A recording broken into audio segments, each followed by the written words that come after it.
here's what happened. A day before the draft, okay, Mm-hmm. I got word a friend of mine works for Xfinity. And he told me that as soon as the draft was over, they were getting ready to cancel NFL Network on Xfinity. That's the only reason why I've got this package of 185 channels with them, is because I can watch NFL Network. That's the only way you can get it. So I call them up and I tell them that I'm done with them. I've had it. I want to cancel my TV package. That's it. I'll keep the internet, but I'll cancel the TV package. So they finally agreed. They said yes, they were going to do it. Well, they canceled it and nothing worked. My internet didn't work. The whole damn thing. It was like, but yet on the bill, it still says it was there. Oh. And it was, it started working, but then it would go out. Remember how you guys said the last time I was on, was jumpy? Uh-huh. Well, come to find out, this is after the draft. After a few days, it was doing this, and it was in and out. Comes to find out, this whole time, I've had the wrong modem for the type of speed that I've got. I've got the gig download speed, which is the second highest you can get with them, but the modem that I have is completely wrong. So when they took the TV part of it off, I was supposed to get a new modem, but nobody knew that. Nobody told me that. So I had to go in and get a new modem from the Xfinity store, bring it up and hook it up, and now we're back to normal. It's like, wow. I give up. So what did you think of the draft? A bit surprised. I was surprised on how the draft felt. Not on what the Colts did, outside of one thing. A little upset that they didn't really go after a guard. They went after two tackles, but no guard, Right. And neither of those tackles are going to be playing guard. They're not strong, Right.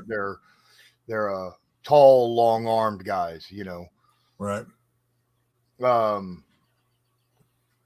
They're good for speed. They're good for pass protection against the edge, but power rushers will kill them, at least right now. Right. But both trade backs, both times it happened, I was like, I would not be surprised if they do it. Both times I was like that, because I was like, they probably got a crap ton of people, that they got on that list. And, Ballard always wants the extra darts, Yep. And he got them. 12 picks this year. Once a couple of those corners and wide receivers came off the board at that point, I was like, might as well, right. Why not? Because you're going to get the same kind of talent, 10 picks later rather than right then. So you might as well go ahead and get some extra, at least for what you're wanting, Well, it seems like they even got the guy that they were kind of targeting anyway, that Julius Brents. So Brents is an interesting pick. Tall. I think Brents is going to be more of a boomer bust than Anthony Richardson. Really? He's either going to be, in 2 years, Brents is either going to be a damn superstar or we're not going to want him on the team. Right.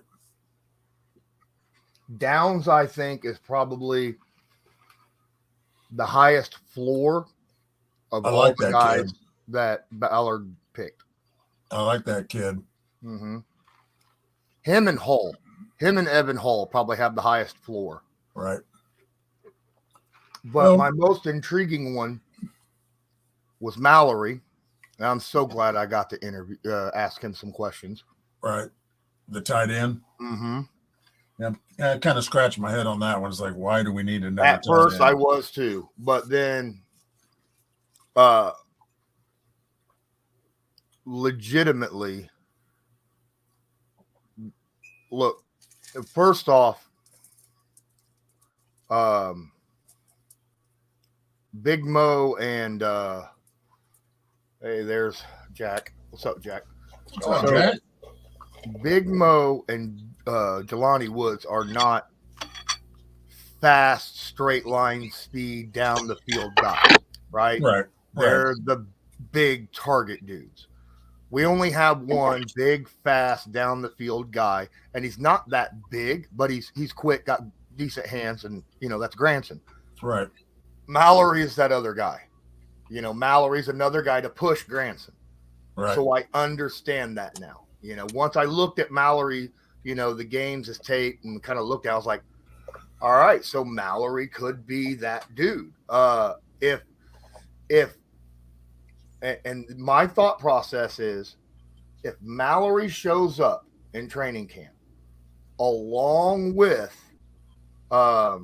Drew, both those guys show up and perform, Mo's gone, and we'll carry the 4 tight ends. Right. That's how I see it. Can that kid block? No. No. So we still don't have a Jack Doyle.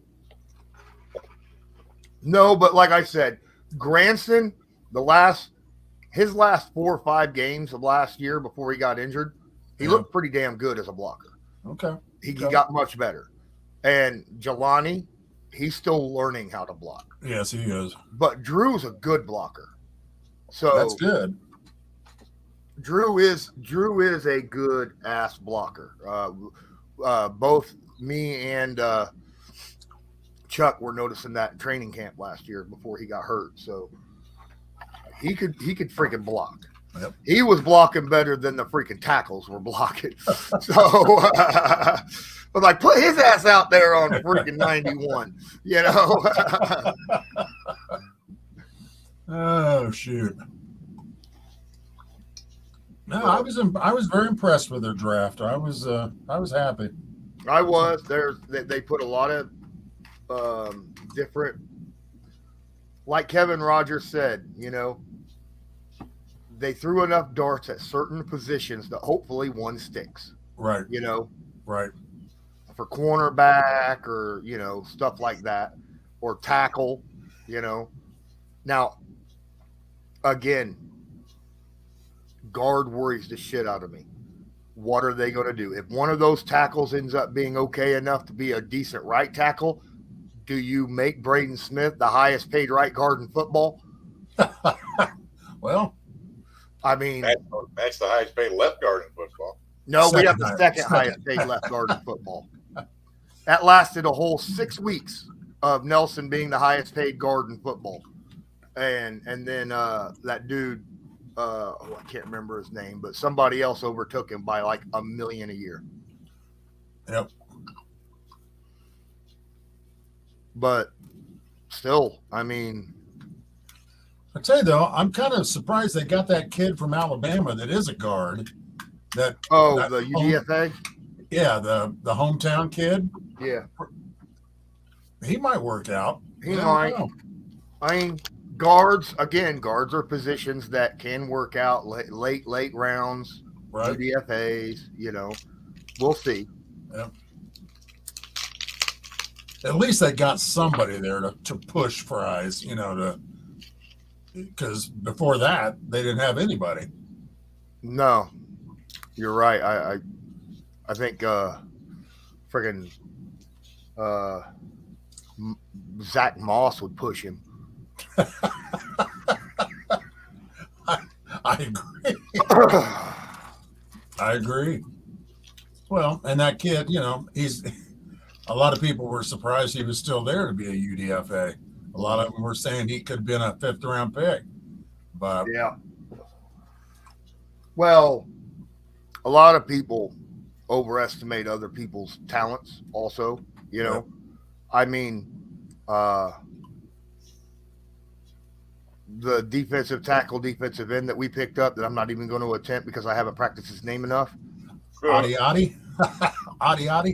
You know who I'm talking about. Oh yeah, Tommy. They call him Tommy. That's his nickname. Well, I know that we got Evan Hall to pronounce it for us, Right. So I just had to sit down and listen to it really good about 800 times. But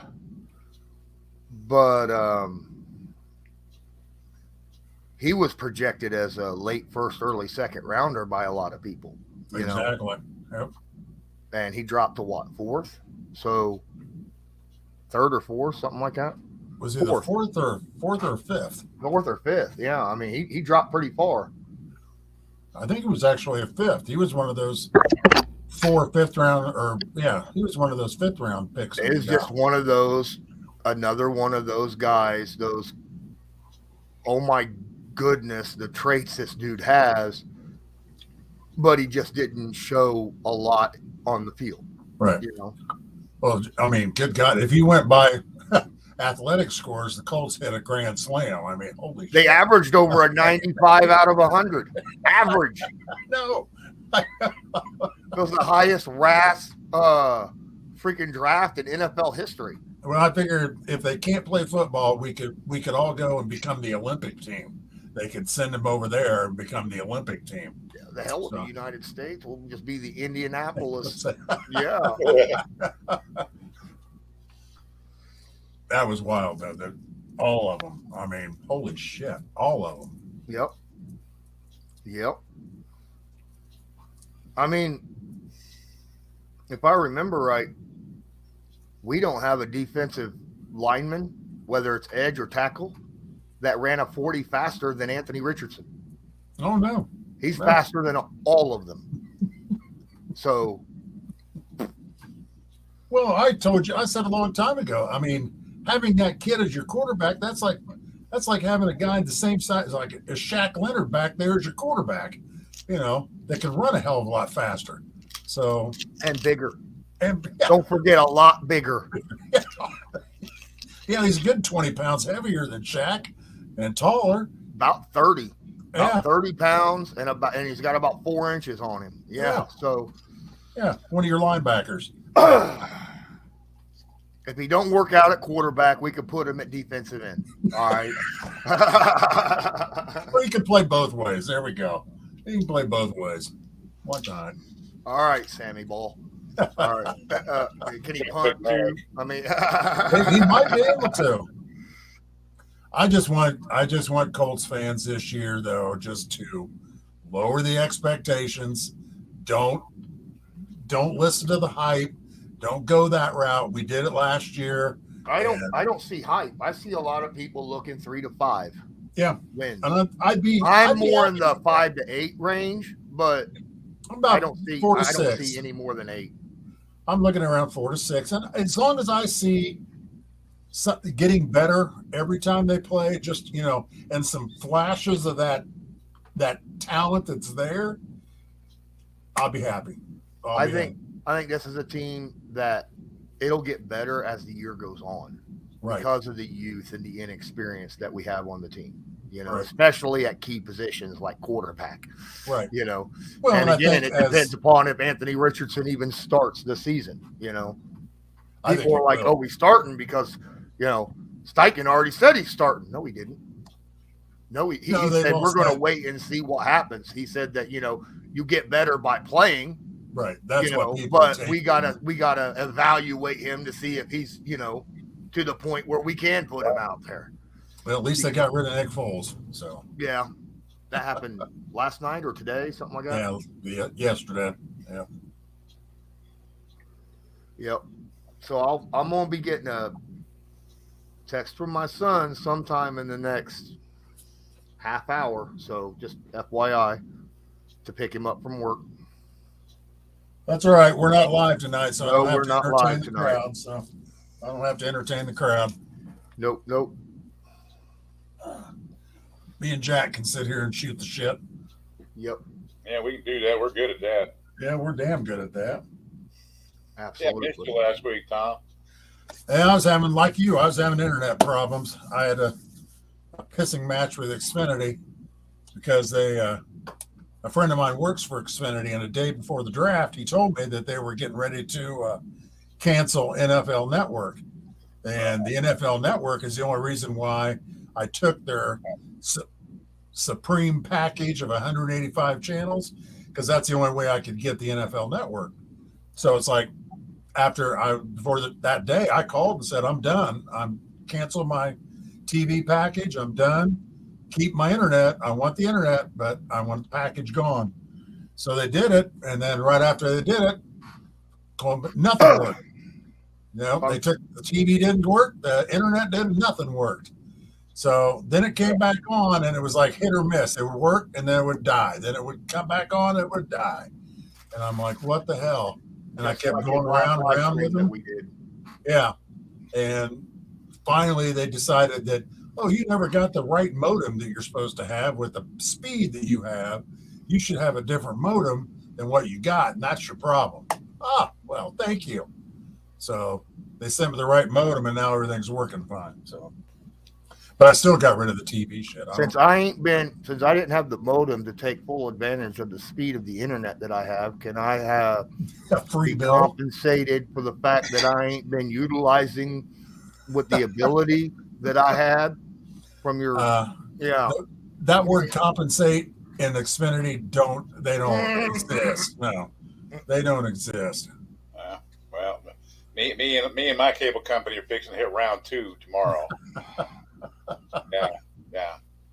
I've got a bill that basically until they pull up the tape from the 16th of February and prove to me that I'm incorrect with what the guy told me, they lied to me, I ain't paying the fucking bill. They can kiss my ass.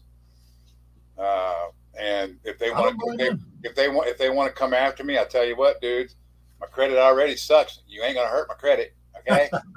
So you know what? Eat shit. I'm not paying it until you prove to me that I'm incorrect. He lied to me, and I'm not paying for his lie. I'm not paying $208. Right. I'm not doing it. Nope. Neither of you are lawyers, are you? No. I wish.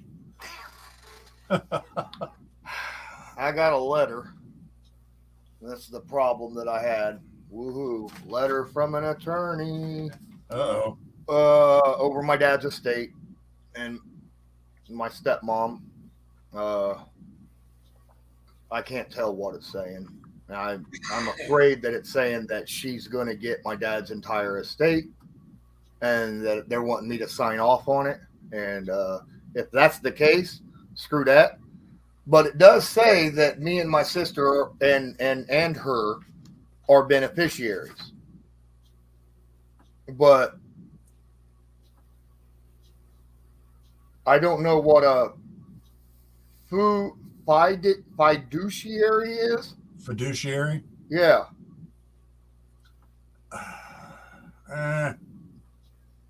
Usually, fiduciary to proceed with the transfer of all assets of my dad with accordance to the law to distribute the net proceeds thereof. It depends on like what it's. I mean, did your dad have a will?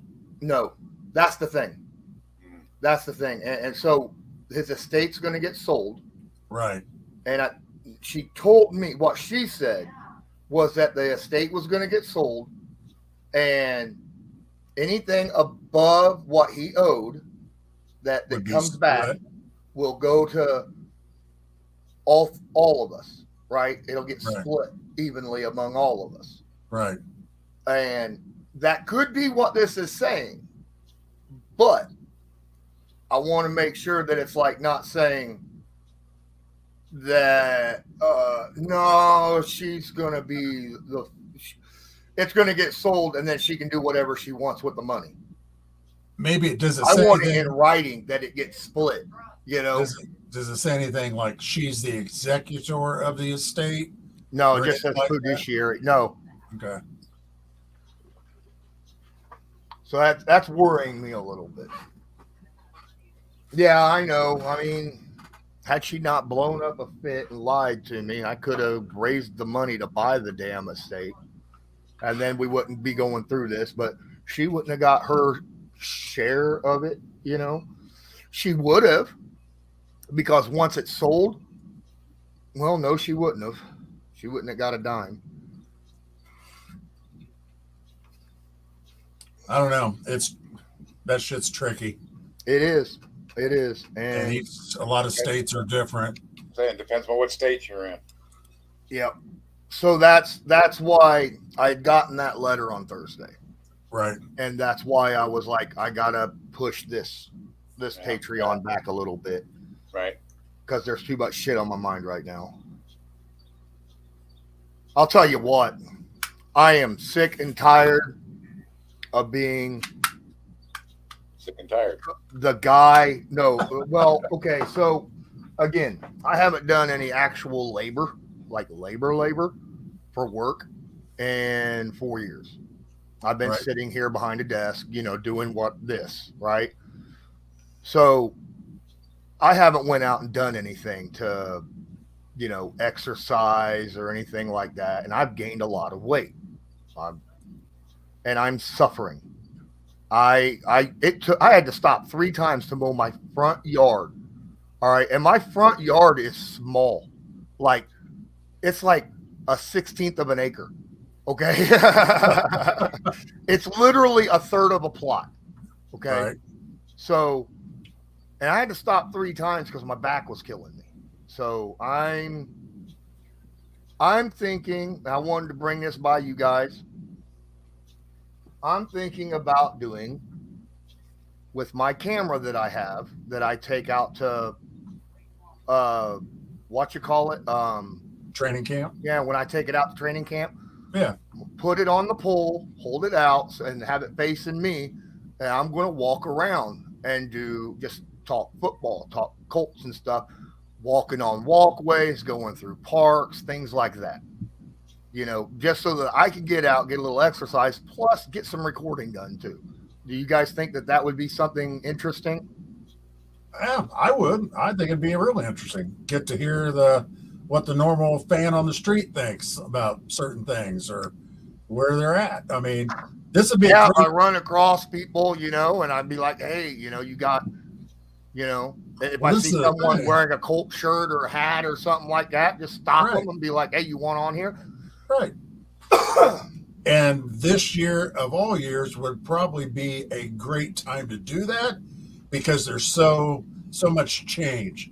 It's starting a new, with Anthony Richardson and all these young kids coming in and, it's new coaching staff, everything. It's changes across the board. So that could be interesting. Yep. Yeah. See what the expectations are out there. What do people think, the expectations are of this team? A man on the street. Yep. So you like that, Jack, as well? Sure. Okay. Sure. Well, I know a lot of people are like, well, you're not in a studio. You're just out walking around. There might be a little bit of wind in the mic and stuff like that. You know how it is. You've seen my training camp videos. It doesn't matter. I've seen that. I've watched that Kent Sterling. He does a podcast every day. He does it out in his backyard every day. And the wind's all he uses is a phone. Yeah. And the wind's blowing and all, who cares? Yeah. And, that's, to me, that's real. It's not loud. Yeah. It's not produced. It's not, it's real. Yeah. It's kind of raw. Yeah. Yeah. And I don't see any reason why a little bit of wind or whatever be because like you said, you're going to be out there basically like man on the street. You're just out talking. You've got your camera, your phone, and you're just, talking to folk if you run across them. If not, like I say, then you're just going to be, you're talking football. But if you run across some people that, might want to, say a few words. My cat sounds bad. Hold on. Sorry. No problem. You're fine. You all right? Yeah, Tom, I was looking for you the last week because I was wanting to see your reaction. Oh man, I was just so excited to get Anthony Richardson. Oh, jeez. Well, there was like 3 or there's 4 of us because Lawrence had to leave it just at the moment. He had to go do the Believe because of the reaction. Right. So there was 4 of us, and I guess I had the quickest clock of everybody. So I saw it when it came up, and I was trying not to yell and scream and all that kind of shit. So everybody would be able. So I'm over here doing fist bumps and shit. Oh, jeez, man. Look, for months you and I have been talking about Anthony Richardson, and Yep. We seem to have agreed on that a long time ago. That's who we wanted. Yep. And Yeah, and the more see him, the more I see him talk, and the more exciting I get excited I get about it. And When yeah, the Colts it, didn't, 3 when the years. Colts did not select Will Levis, I remember literally going, watch him fall to the second round now. Yeah. Watch him fall.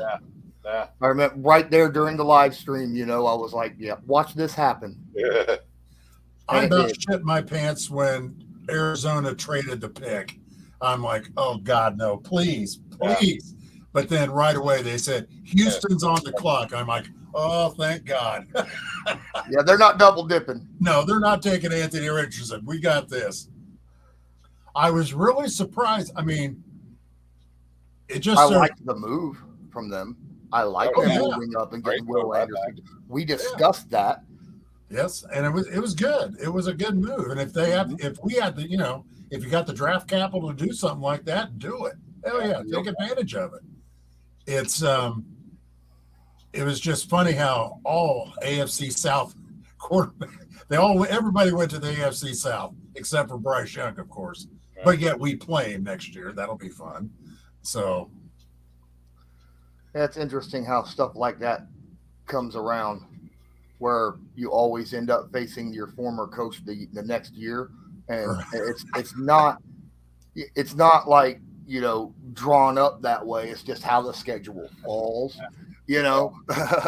But that's the thing. During this whole draft process, listening to all the national guys and talking about Carolina, talking about Frank, it's like, wait a minute. Do you guys forget what happened here the last 5 years? Absolutely freaking nothing. Nothing has happened here. He hasn't done anything. And they still talk about him like he is some, the quarterback whisperer type person. Well, to be fair, I just don't see it. The only quarterback that he got that he really wanted was Carson Wentz. Right. He didn't. That was the only guy the young guy since Andrew Luck. So we'll see what happens. I think Reich's a good coach. I really do. He's a good coach, but he's not. I think he was in a bad situation. Oh, he's in a suck situation. But people seem to forget he went to the playoffs twice, not once. Right. People seem to forget that he went with it. He was coaching the Andrew team Luck and then last year. Phillip Rivers. They forget about that, and they remember Phillip. They don't remember Andrew. Mm-hmm. So he did go to the playoffs twice, not just once, like a lot of people say. Mm-hmm. But then he had Jacoby, and then he had, unfortunately, Carson for whatever reason didn't. I mean, I was expecting Carson to work out. I really was. I don't know what the hell. I think his message, his Superman mentality, just overran everything. He couldn't help himself. He just couldn't stop himself from trying to do it.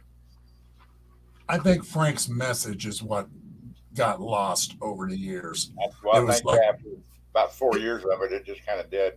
Now. It was the same thing every time, every press conference, every time he spoke, same thing. Better.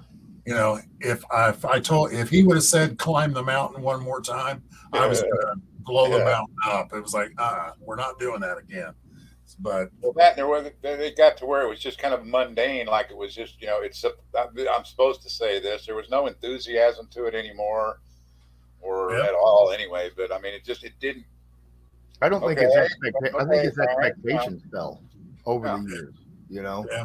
He probably felt like I'm in a damn rut because I can't get any young guys for me to develop on my own. Right. And it's not like it was the Indianapolis Colts' fault for that, because they just weren't in a situation, because we were always a middling team. We never had a high draft pick to go out and, have a, 5th overall to go get somebody, or something like that. It was always, this. Highest we had is what, 15 or something like that, Right. And quite frankly, with DeForest Buckner,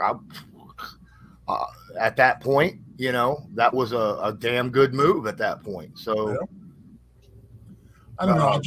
I listened to the players this year when they've been up for the media availability, and they've been talking. Mm-hmm. It's like everybody's attitude is just different this year. It's like Ryan Kelly, Kenny Moore, those guys, they're different than they were last year. They're upbeat, they're excited, they're, and you didn't see that last year. You didn't see it. I was glad to see Kenny Moore's reaction with his interview. Yep. I thought, oh, thank God, I haven't even watched any of those interviews this past week yet, other than the coaches. Yeah. That's the only ones that I've watched. So, well, I was serious. I was real impressed with Kenny because of everything, way things drug out and everything of last year. And, they got them together early this year, and they talked. They all talked to each other and everything else, and got everything worked out. Yeah, he's ready to go. He wants to be here, and that's that. I'm like, okay, good. We got that locked down. Ryan Kelly seems like he's rejuvenated. He's ready to go. I've never seen that man smile. In that interview he did, he was laughing and smiling. I was like, who the hell is this guy? Yeah. Again, you lose a child also in a situation like that, and it takes a lot. It's not something that goes away overnight, No. That's why I didn't think he'd be back. I really didn't, and I wouldn't blame him. When they first said that there was trade rumor that they were going to trade him or something, I didn't think so. But I thought if they did, I wouldn't blame him. I wouldn't, if he needed a new, start. Yeah. In that situation, it would have been kind of like a Stephon Gilmore situation, right? Yeah. I need to go to a different place. Right. That's the only thing. But in all honesty, I don't think he was in that mindset. I think it was just a personal mindset that he was in, that he needed to get out of his own funk, Yep. And new fresh faces, whole new offense, everything. Yep. That's the best way of getting out of a funk is, change everything up. Yeah. So they really seem to like this Tony Sperano Jr., their coach. They really seem to like him. So fuck, I hope so. They got to be better than the last guy they had. Big Q, even Q is excited, and he never talks about anything. He doesn't smile or nothing. He was excited. Monotone kind of drums his way through. I saw Sperano with the next pick. Yeah, where he was talking to the offensive lineman at the combine and saying, "All right, I'm going to throw this at you, and I want you to just copy it down, repeat everything I said right there on the board. I'm going to talk to you quick, and we'll see how quick you can catch on." We're like, all right. Yep. That'll work.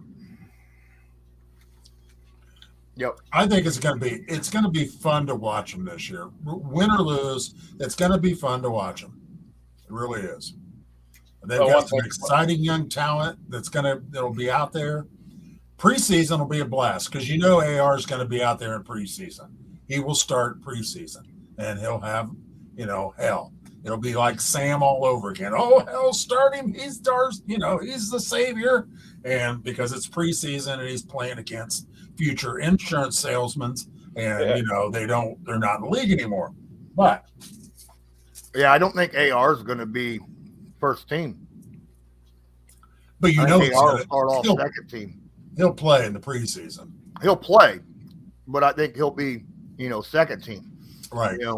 Gardner will start. I think Gardner will start. And if he does, you will end up seeing, if he is second team, he is going to light it up, I think. Yeah. I really do. Because his athleticism, there is one thing I really do like about AR. Even with all of his speed, his size, his athleticism, his ability his mobility, all that, he's a pass first dude. Yeah. He runs to look down. He's looking downfield while he's running. Yeah. He wants to stay in the pocket. Yeah. Yep. That was the thing I always did like about him. Yep. That He was is not looking to not run. a Lamar Jackson. No, that kind of reminds me of Patrick Mahomes. Patrick's running around there all over the place, but he's always looking to throw the ball. He's not looking to take off and run. And he knows. And the beautiful thing about AR, this is what also something that I absolutely love. They made a point of it, and I went back and looked at the film. Anthony Richardson doesn't even look around to find out where the pressure is. He knows where the pressure is. Yeah. As soon as it's there, it's like a force field around, like Andrew Luck used to. You know, right. He feels like it. Force field. He feels it, and he moves while he's still, looking vertical down the field, moving around. Love that. Yeah. Love that. He definitely has pocket presence. Last year's quarterback, no, he did not have that. He did not have that at all. Hell, even if he could move, even if he was mobile, it wouldn't have helped him because he couldn't move or he couldn't feel the pressure, Right. So. No, I saw it. It was, you watch some of Anthony's tape, and it's like, you're right. He wants to stay in the pocket. He wants to throw. But God, it's a beautiful thing when he does take off. I watched that game against LSU where he took off for that 80-yard touchdown.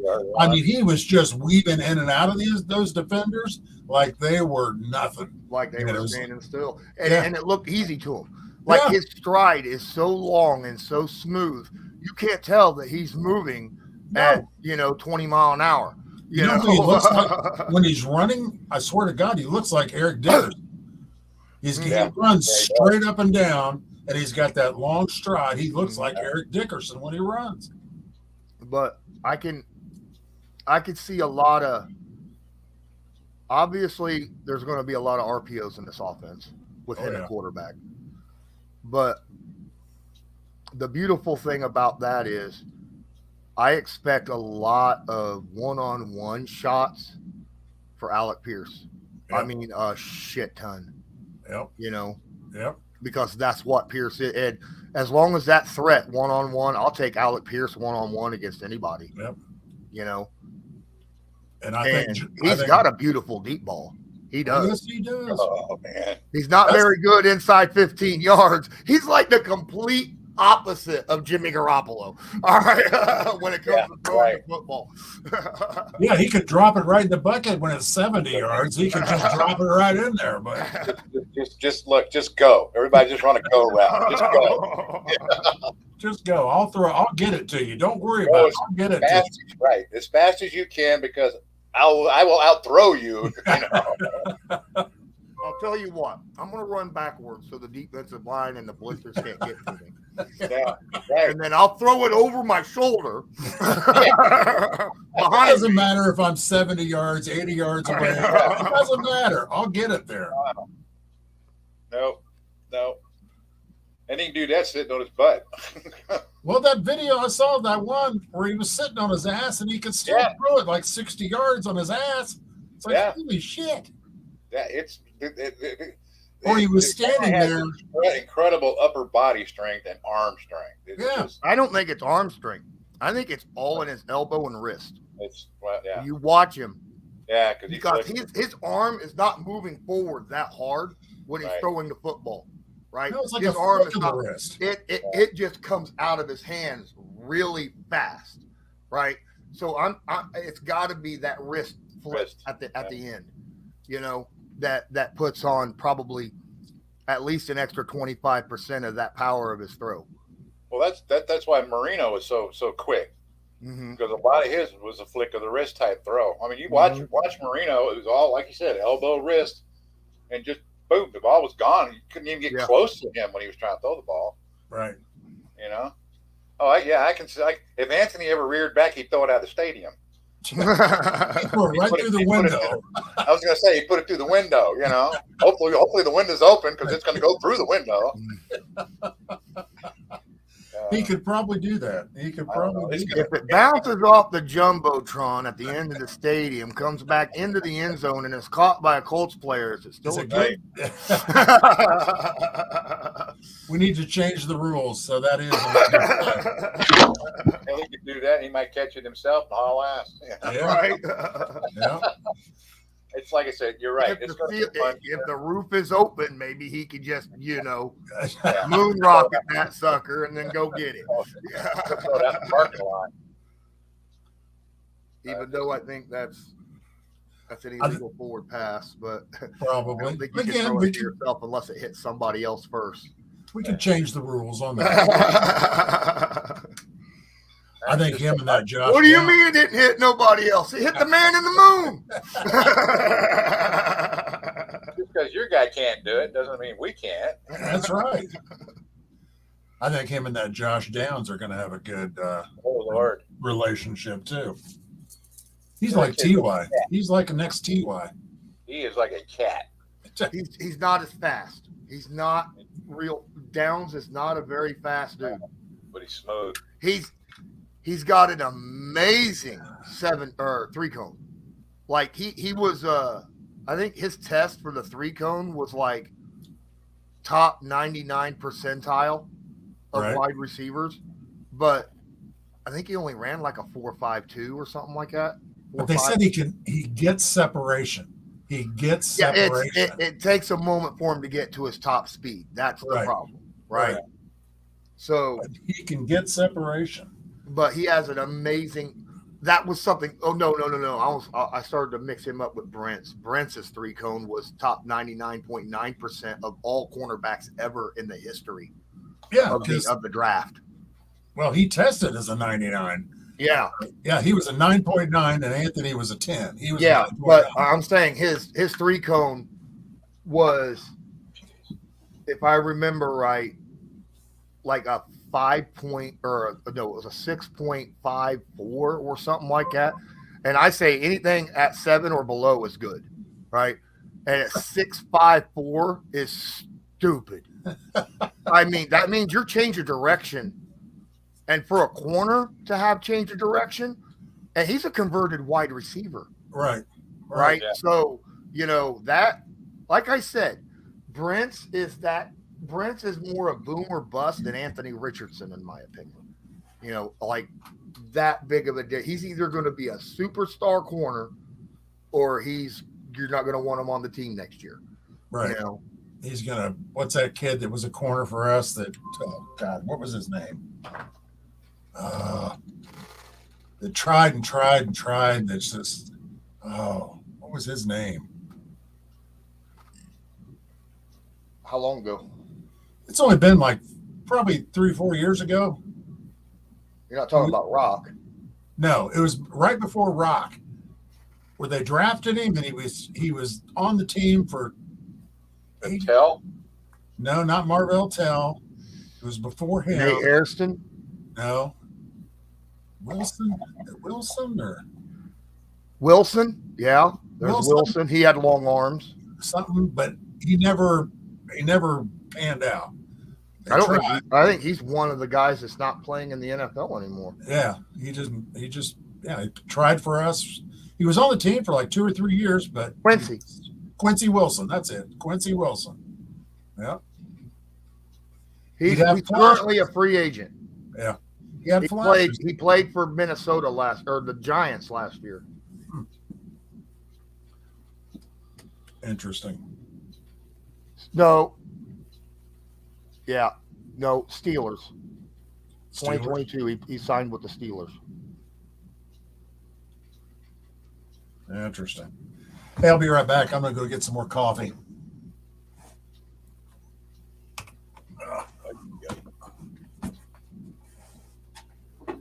Okay. Alrighty then. Added a Tom Way, added the Warray. Looking at different, looking up the names of that dude because his name popped up. That DT defensive end that we picked up. If he's quick enough, he's a tweener. He's still not a Leo. You know, I don't think he's quick enough to be a Leo. He's got some top end speed. It's possible he could end up being a Leo, but right now he's He's too much interior to be pushed out. I think he's quicker than Pay, which, Pay's more of a power end anyhow. Right. Right. It's I'm actually happy for Rodney McLeod, because he signed with the Browns, which means he's under his former special teams coach there now too. Because the Colts special team coach signed with the Browns, so, and he played a lot of special teams, and he liked him a lot. So, but he must think that the Browns have something special going over there. Otherwise, I don't think he would have signed with them. We're back. I could have a whole season of Deshaun Watson. So, yeah. With some time under his belt playing beforehand. So, yeah. But, yeah, I was just talking about how Rodney signed with the Browns, and now, he's back with his former special teams coach over there from the Colts. Remember? Yeah, Bubba Ventrone went to the Browns. Yep. So, I don't know why we didn't try to sign him back. Because of our youth. Just trying to go younger. And I was, I had talked to him a little bit, and I think the Colts and him were just like, he did his job last year, did it well. They were worried about the youth that they had. Right. And now they got another year under their belt. They figure, that they should be good there. And he wanted to go to a team that wasn't starting over offensively, that might have a shot. So it was fair. He had a very, very, very busy offseason. Did he? Yes, he did. Not just with workouts and interviews and stuff to other teams, but like his former college and stuff like that, where he would go and, do interviews and he'd stand up and talk. And I can't remember what those are called. It's like a conference, but where you're basically standing in an auditorium in front of the entire school and sit there and, talk about stuff. Like motivational speaking? Yeah, kind of like that. Well, he's a good guy. I'll miss him. Yep. Loved him on the show. I don't know who my next co-host is going to be. Oh, you don't? Not yet. They're looking. So they come up with those? They come up with who you're going to be your co-host? Mm-hmm. They go out looking hard. They're gonna end up with DeForest Buckner. And Lawrence. We're going to get somebody that Colts fans ain't heard from in a while, probably. That's been kind of quiet off to the side. Right. Let's go after somebody who's living in, like, Wisconsin. I hear Bob Sanders ain't doing a whole lot right now. Oh, that'd be shit. I'll tune in. No problem. Hell, I'd be okay with, like, Joseph Adai. That'd be a good one, Yeah. Or actually, I think Adai's not a very good speaker. I think Donald Brown would probably be better. But Donald Brown's, like, very well spoken. Yeah. You know what I mean? Yeah. So, I mean, if Adai wants to be on here, I would not say no. Anthony Costanzo, he could come on and talk about. I think. Well, I mean, that'd be cool, but he's trying to get away from football for a while, so he don't even go back. Last year I tried to get an interview with him. I reached out to the Colts and they told me that he gave them specific instructions that he did not want to be contacted by anybody. Really? Huh. Yeah. Well, I can respect that. Moving on. Yep. Andrew Luck. There it is. He'll be your next co-host. Come on, he's local. He lives in Indy. Tom, come on, man. That'd be like You might as well reach for Peyton. I mean, good Lord. Well, we could do that. Hell, Peyton's not busy. Shit. Wait a minute. Jeff Saturday's not back with ESPN yet. Yeah, we can get to the bottom of all this and say, what the hell was going on last year? He sure as hell wouldn't be afraid to talk. No, Jeff, come on. What the hell? What really happened last year? What was all that about? And we wouldn't need much of your time, Jeff. An hour. No. An hour a week. That's it. That's all we need. Yep. Oh, God, that'd be hilarious. Really? Oh. Is there a certain time of the year where they want you to have that show back up and running, or? Oh, it's up and running right now. Is it? Yeah, I started it back this past. I got one up last week, and then I waited this week for the pressers to put it on there because I had reached out to Matt Conti and asked him, "Am I going to get some post draft interviews?" You know, Yeah, and he said this Friday you'll get Kevin Rogers and at least one rookie.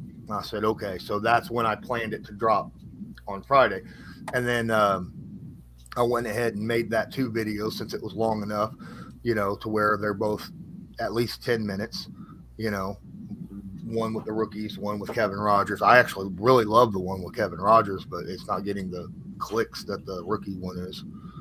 I watched that one with Kevin Rogers. I haven't seen the 2 rookies yet because I was still having internet problems, of course. So I haven't watched that one yet. But I did see Kevin Rogers today. Yeah, I had Evan Hall and Will Mallory. I like that Evan Hall kid. I think he's a. Oh, I had to ask him about the fact that he was the only running back that every touch he took at the combine, he didn't take it 10, 15 yards and then come back. He took that shit to the house every stinking time. Really? Every time. He's the only one that did that. And a lot of people made a big deal about it. And I was like, now's your chance, dude. Tell everybody why you did that. What was your mindset for that? And he's like, I wanted to stick out. You know? There you go. Show my mindset and stick out, you know? Yep. Well, it worked because the Colts got you. You know? Apparently. The only other running back I had ever seen do that was Deion Jackson at training camp. Huh. Deion Jackson would take it to the house every stinking time, and to the detriment of some of the fucking players on the team because they were like, "We're wanting to hurry up and get this next rep going," right. You know. And he's busy jogging back from the end zone with the ball in his hand. You know. I hope he makes it, but man, that'll be a crowded running back room. I mean, we already got 3 decent running backs right now. Yeah, I know. So, but I heard he was a really good receiver out of the backfield, kind of to replace. He was the only running back in college that had at least 500 receiving and 500 rushing yards. Yep. So he could replace Naheem out of the backfield. Yeah. He doesn't have Naheem's explosiveness, speed, but he's got the hands. Right. Yep. He's got more power than Naheem had, but Naheem is a little more twitchy. Yeah, twitchy. He's got that quick twitch. Well, he could get on with special teams too. He could be a teams player. So. Mm-hmm. Oh, absolutely. As long as he doesn't, you know, end up doing forward flips on the way down the field. Yeah, Deion. Ask Deion about that. God, that was funny. He'll never live that down, ever. Especially while he's a Colt. Nope. Nope. His nickname, I assume, is probably like Roly Poly or something. What's up, Flip? Well, at least Bubba's not around to remind him of it anymore. Oh, the new special teams. Some shit like that happened. He'd bring that up in the film rooms too. I mean, come on. Oh, I'm I sure. mean, I'm sure. I wouldn't have wanted to be him game day that following day. Ooh, watching the film. Surprised my son hasn't called me yet. It is a Saturday though. I am excited. I'm excited. They had a good draft. Yeah. Yeah, they had a decent draft. Like I said, the only thing I was not happy about was they didn't actually use a draft pick on a guard. Right. That was it. I felt like they should have. I would have went after a guard rather than another tackle. In the 7th round. We ended up 2 tackles, didn't we? Yeah. Yeah. Yeah, we got that last pick was a tackle, and That's right. I felt like at least the guard, wouldn't have been a bad. Yeah, and that kid is really raw. Uh-huh. He's a big guy, but he's raw. Yep. A lot like Ryman. Yep. Both the tackles are very similar to Ryman in that aspect. Yep. But the first tackle that we got, there's my son. Ah.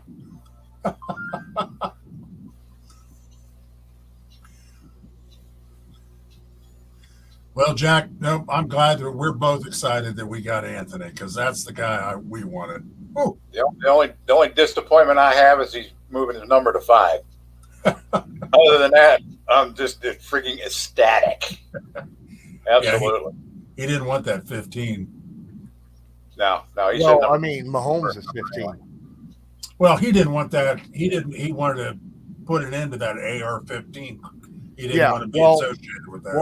Well, what famous quarterback wore 5? Kind of hard to think of one, isn't it? Yeah. He'll be all alone. What was Michael Vick's number?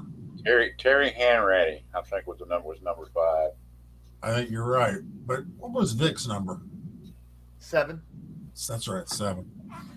I was kind of surprised to see him there after he got picked. After he got drafted, Michael Vick was there. I was Graduated. Yep. All right, ladies. I got to go get my son. I will be back. Well, we'll be here. I left that message in private chat for anyone who might show up later. And I'm gone. Okay. That's why I did that earlier, so that, but all right. I will be back as soon as possible. I'm going to go ahead and throw myself out, and you guys hang out and talk. I'll be back shortly. All right, bud. Okay, man. We'll be here. Yep. Same bat time, same bat channel. Well, different freaking day, maybe, but I'm gonna be off. I'm gonna get up tomorrow and be so damn confused. Is it Friday? What the hell day is it? I know. I'm not used to doing these on Saturday. Yeah. Oh man, I was shocked that I realized it was Thursday the other day, and I checked the emails and I saw where he shifted it to Saturday. I'm like, oh crap. I know. I was all ready to go for Thursday. Yeah, I'm going to put this in my calendar to remind me, hey, dumbass, oh, God, you start shifting days on me, and I don't necessarily do too well. Jeez. Ay. No, man. I was really surprised we got him. I'd hoped that they had done all the work and to really, but to find out that they were sold on him like a month earlier and all that, I was like, that's cool. I'm glad. It wasn't like he was their second pick. You could tell that that's the only one they wanted. When you see him talking about Morocco Brown last year, going, hey, Chris, check this out. Exactly. And then, of course, the comments that Orlovsky made about when he was, calling games a couple years ago, I guess, and say, dude, how come this kid isn't starting? Of course, I never know about Orlovsky sometimes. Well, I don't know. I think a lot of what Dan says is for TV, but I mean, he knows the position. I'll give him that. He played it long enough, but I don't know. I'm just glad they got him. I just, I think he needs to play. I think that's the only way that he's going to get better is he's got to play. And I don't really expect him to start now. Sometime during the season, and I think might depend on how the season is going. They might get him in there for some starts, maybe. I mean, I think so because I don't think Bauer. I don't think the team itself. I mean, they're not going to come out and say it, but I don't think they have high expectations of what this upcoming season is going to be. I don't. I don't. I don't think they're thinking, oh, we're a Super Bowl contender because we're not. We're not going to be. No. You No, know?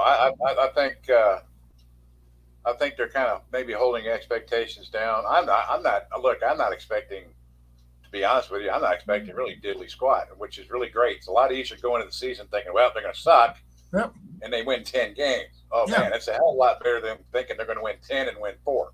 Right. Yeah, So, like last year. yeah, exactly. So, so having the expectations, okay, we got a brand new quarterback, kid doesn't have a lot of college starts. I mean, the dude could come out and just light the freaking thing up the first game. Who knows? We don't know. Nope. They'll have a better idea when they get a chance to put him through camp and, being able to work with him and that kind of stuff, because apparently the kid is pretty daggone smart. Yes, that's what I've heard. He seems to have a real good attitude about working hard, learning hard, that kind of stuff. So, I mean, who knows? He could absorb that like a big sponge, and by the third game, just start winging the ball all over the place. Right. We just, I was listening to an interview. That'd be a whole lot of fun, man. Yeah. I was listening to an interview with him today where they said that, of course, this rookie mini camp, it's over like in a couple days. Yeah. And I guess all the rookies have to leave the building for a few days and then come back. They can't be on the facility for the next few days. Right. And he was upset. He was like, yeah, I heard that we can't stay around because I don't want to leave. I want to stay. I don't want to go anywhere. I'm home. I don't want to go anywhere. Yeah, I really do. I think his attitude and his mindset is going to be a big key to how fast he develops. To be honest with you, I don't think this guy's going to be more than maybe a couple year project. I don't think it's going to be 3-5 years down the road. No, I'm not buying it. I'm really not. Nope. I'm really not. Not with his talent. Unless he just has a total mental collapse and forgets what his name is, and I don't see him being another Jamarcus Russell. No. Who's just fat, dumb, and lazy. I think what we could see. Those of us from around LSU, we knew that about him. Right. So we weren't surprised when he, fell off the freaking boat, like he did, because we saw it before. I think what you could see some specific packages for Anthony during the season, like red zone, where you put him in the red zone. Okay, how are you going to defend that? Right. Him and JT, how are you going to defend it? How are you going to defend it? Right. Oh my God. Because they've talked about it. It's like, he knows how to run the ball. So he's got to get used to the NFL game speed. Well, the only way you're going to get used to that is by playing. So play it, right? Put him in, those packages. Put him in, specific, things. Let him play in the preseason.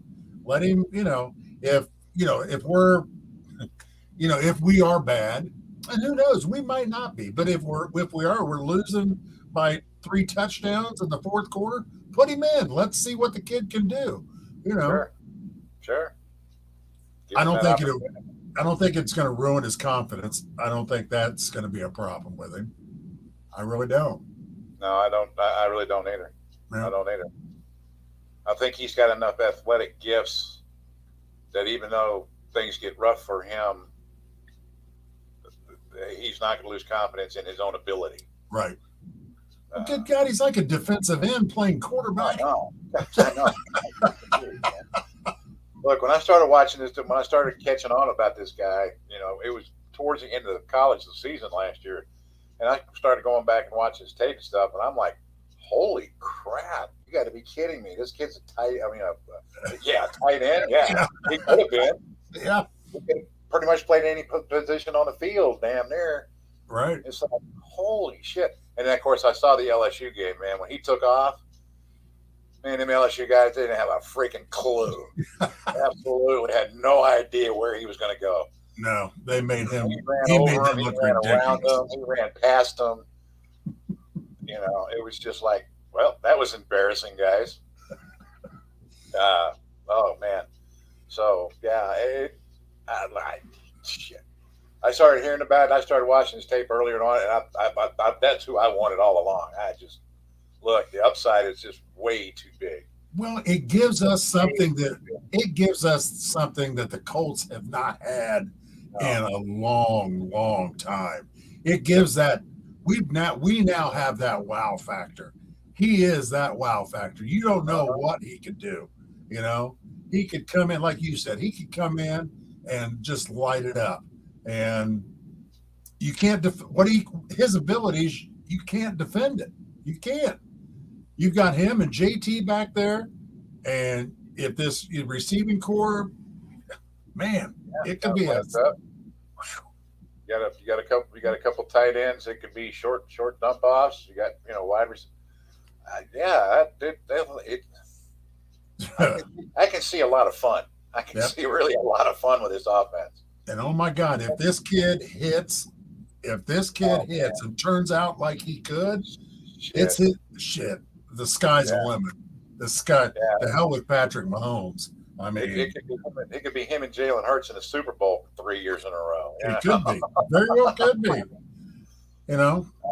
But I love the fact that the Colts, they took the swing, they took that swing on him, because to compete in the AFC, you got to have somebody like that. You got to swing. That's right. You got Mahomes, you got Josh Allen, you got Herbert, you got Burrow, you've got Lawrence, you've got all these, top-ranked quarterbacks. You got to do something. Yeah. Kid, what's his name down in Jacksonville? Yeah, Trevor Lawrence. Yep. Yeah. There you go. Now that he got a coach. Oh God, look out! When Doug Peterson went down there, I went, "Oh shit, look out, guys, because here comes Lawrence." I mean, he already had the talent. He just had a Urban Meyer for a coach. Once they decided to get rid of him, and like I said, when they got Peterson, I'm like, oh, because one of Doug Peterson's early jobs when he got into coaching, he coached at the Christian Academy here in Shreveport. Oh, really? Okay. 10 years later, he won the Super Bowl. Yeah. So I mean he was a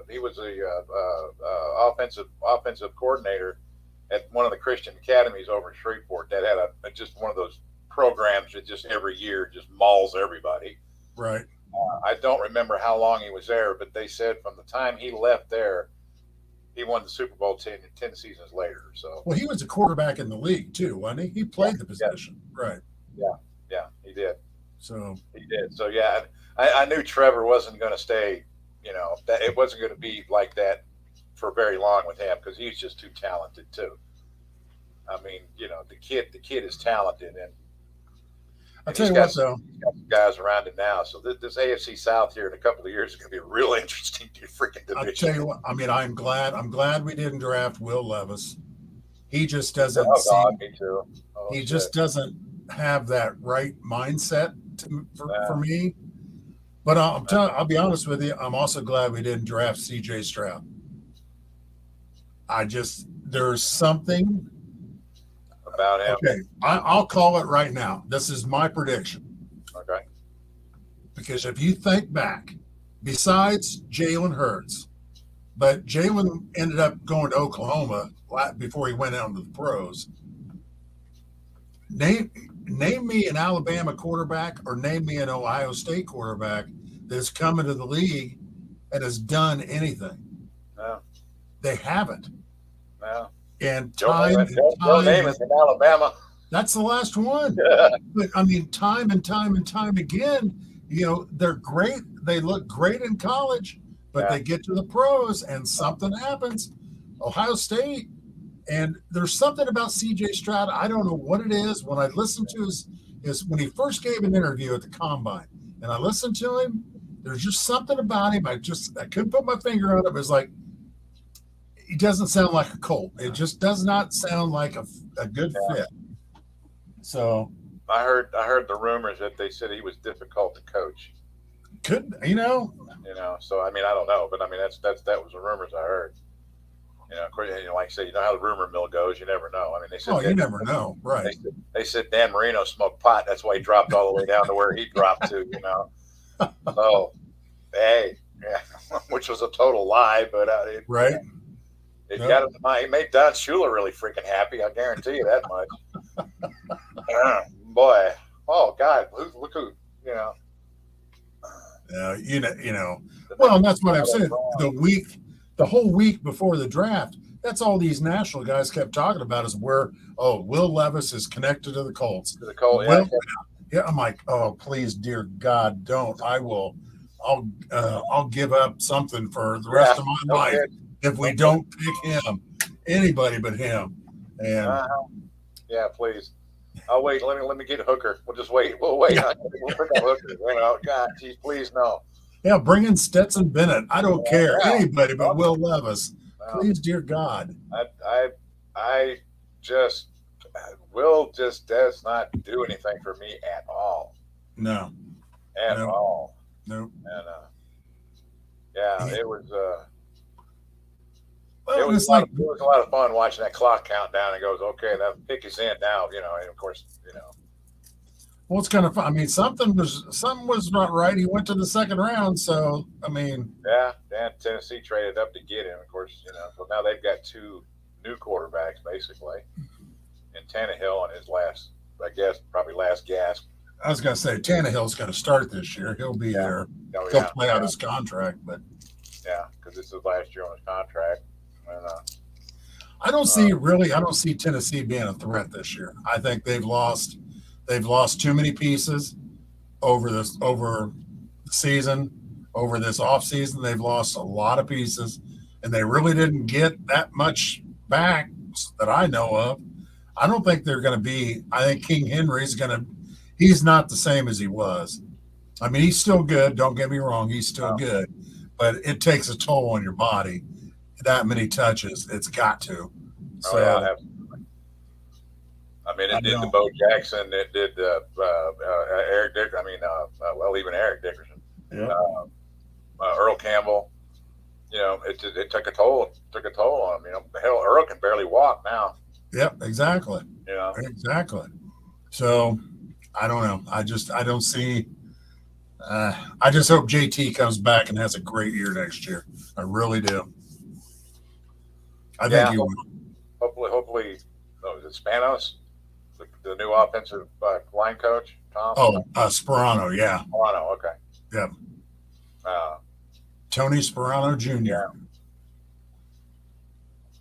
He sounds like an offensive line coach. Yeah, he does, actually. Didn't he coach at Pittsburgh at one time? I don't know. The name's familiar.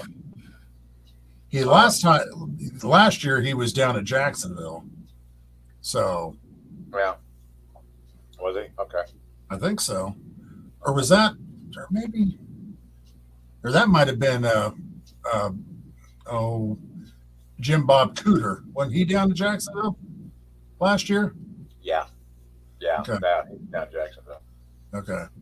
Yeah. I don't know where Sperano. Oh no, he was with the Giants. That's right. He was with the Giants. Oh, well, okay. That makes Sperano in New York. Yeah, that really makes sense there. Yeah. Sounds like a movie part. That's true. Yeah. Yeah. He was with the Giants. But I'm excited. Giants could be an interesting team this year. Yeah, they could. Getting Paris and what's his name? From us. Who's the other one they got? Who's the other Colt they got? Okereke. Yeah, Bobby. Yeah. They could be. I just still, I mean, I know Lawrence. Well, they beat the Cowboys twice. I love them to death. I know Lawrence really liked, Daniel Jones, but I don't know. He's just, I don't know. I think Daniel was another one. He needed a damn quarterback coach. Yeah. He wasn't getting it the first couple of years he was in the league. Basically, they threw him out there and just, let him get hammered, basically, because he never had Shaq Saquon until last year. Right. Saquon had been hurt almost 2 full seasons, actually. Well, and the thing about it is, you think about it, when he got drafted, I never knew he could run. I never knew he was a threat with his legs. Well, I had no idea. When the first year he played, he really wasn't a running quarterback. They didn't ask him to do it. So right. Yeah, I think he got forced into it, like running for his life. Literally. I'm gonna die. I gotta go.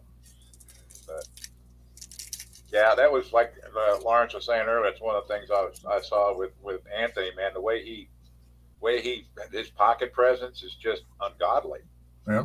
The way he slides around that pocket and stuff, it's like Tom Brady. Yep. I mean, Tom was another one that, man, he could feel it. Yep. He slides. He knew when to move. Your guy's about to clobber him, and he just slides over, and the guy misses him. Yep. He knows when to move. Yeah, it's like eyes in the back of his head. Right. Yeah. And if you watch, even when he's running forward and he's running, he moves like when some guy behind him is going to try to grab him. He jumps out of the like. How the hell did you know that he was going to do that? Maybe he does have eyes back there. Maybe he does. I'm just glad he's on our team. That's all I can say. He's got spider sense. That's what it is. The spider sense tingles. Spider tingles. That's it. Spider. Well, I'm just glad he's on our team. So me too. It will be fun. I'm looking forward to. Lord, I hope plenty of lots of seasons. Yeah, I hope he's here for the next 15 years. But I understood him. I can understand him wanting to get away from that AR-15 thing. I mean, I can totally understand that. But five was actually actually 2 was his first number, but he didn't want to wear 2.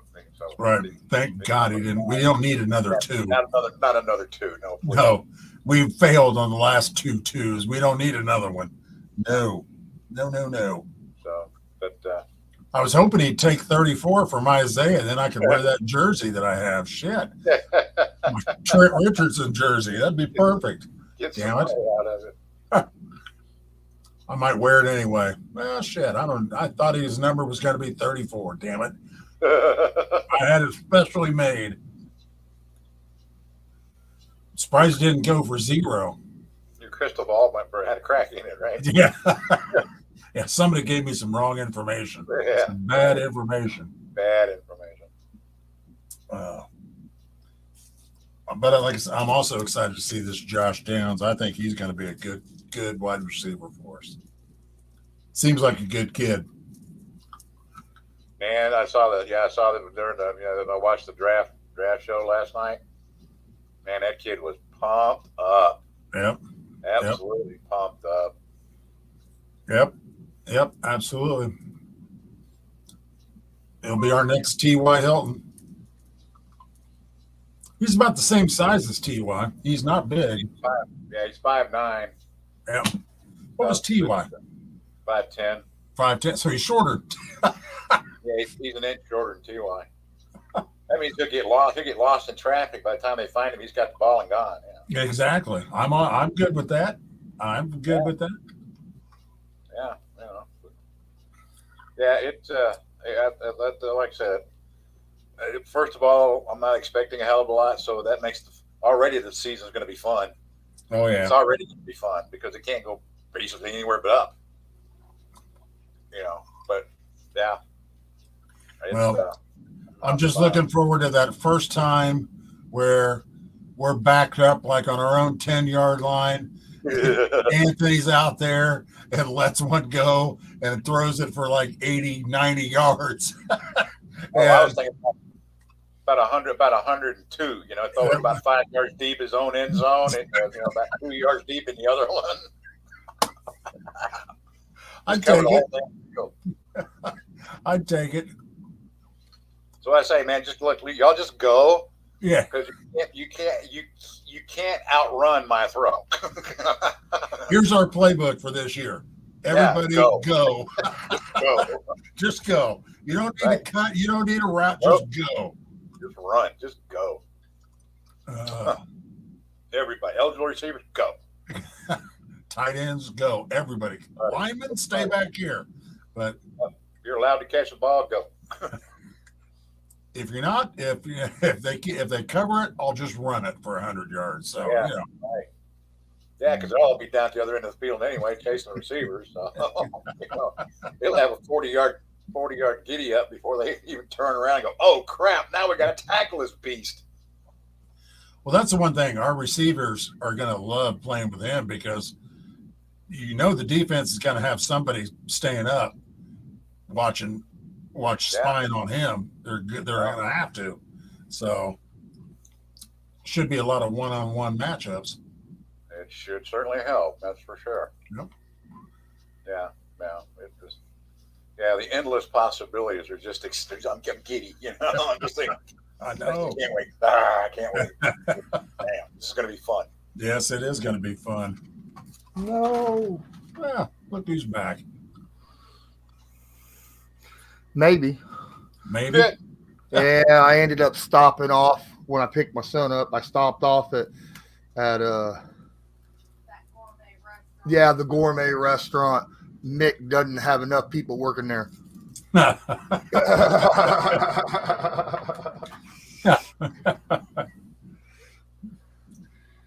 to get me some French fries and some sweet tea and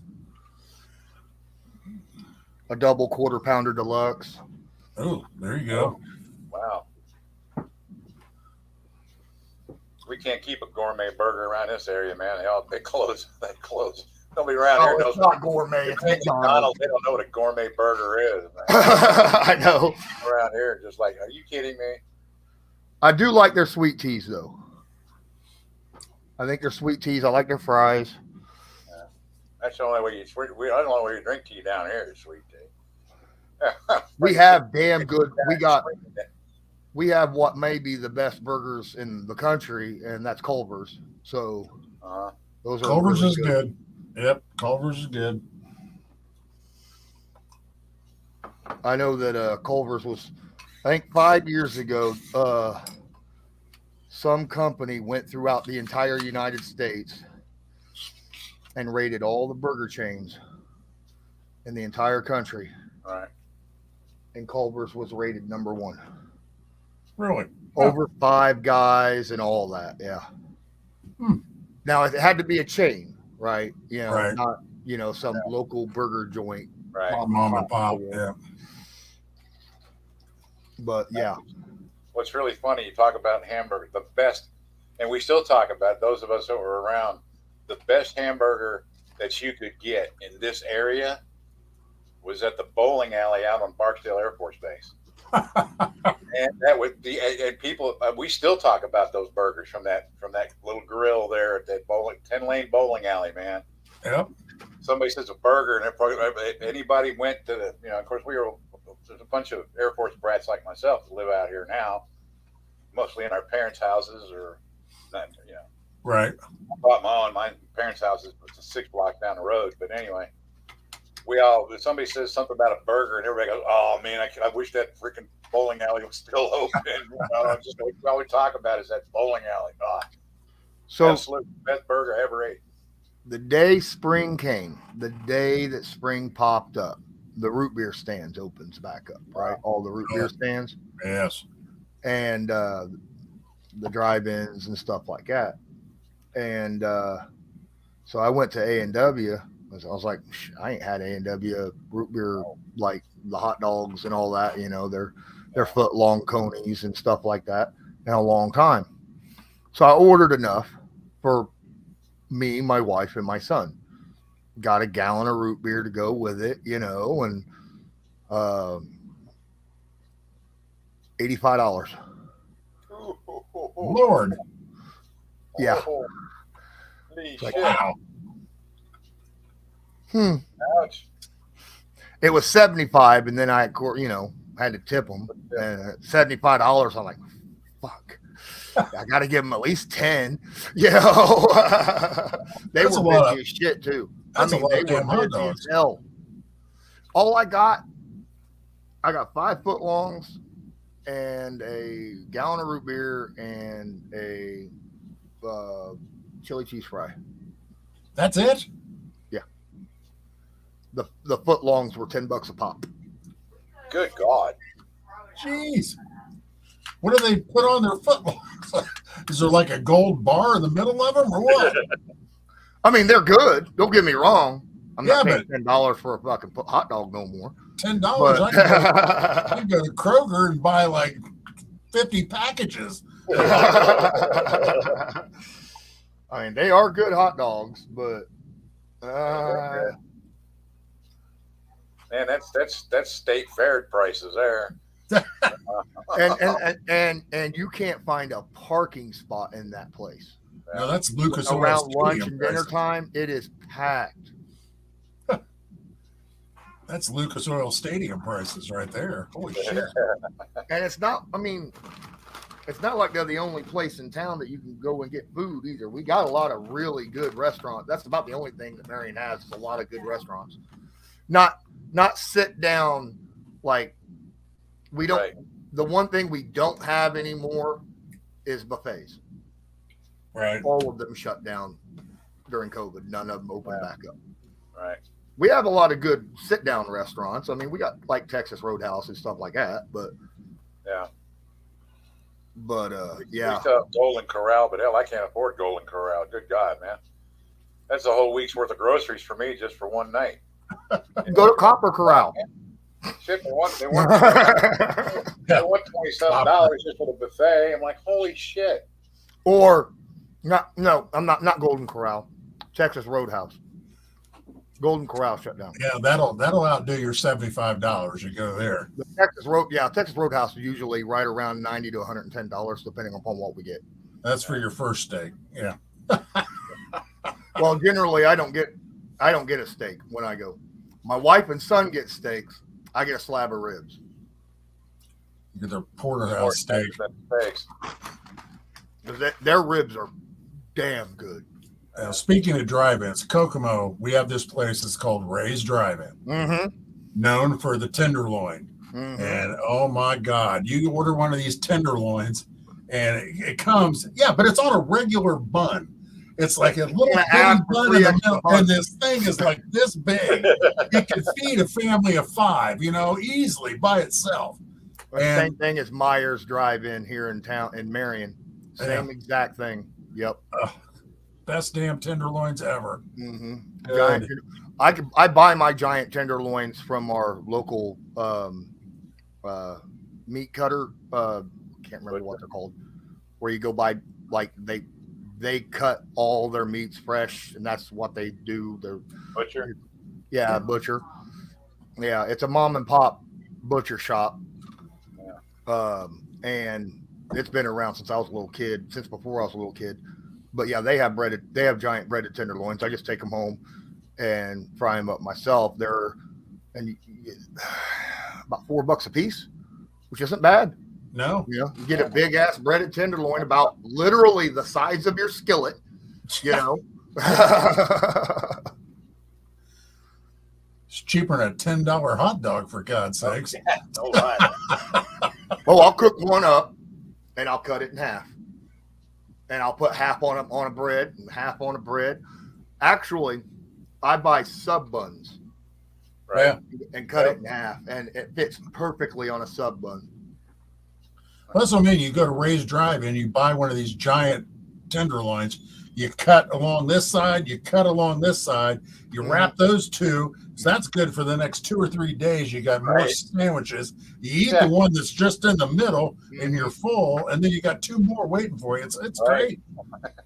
Bub's Burgers, their hamburgers are like that. Oh, really? Yeah. They're 1 pound beef patties. and they're gigantic. Now their buns are pretty good size, but the patty like goes around the outside of it that much, all the way, just like the giant tenderloins.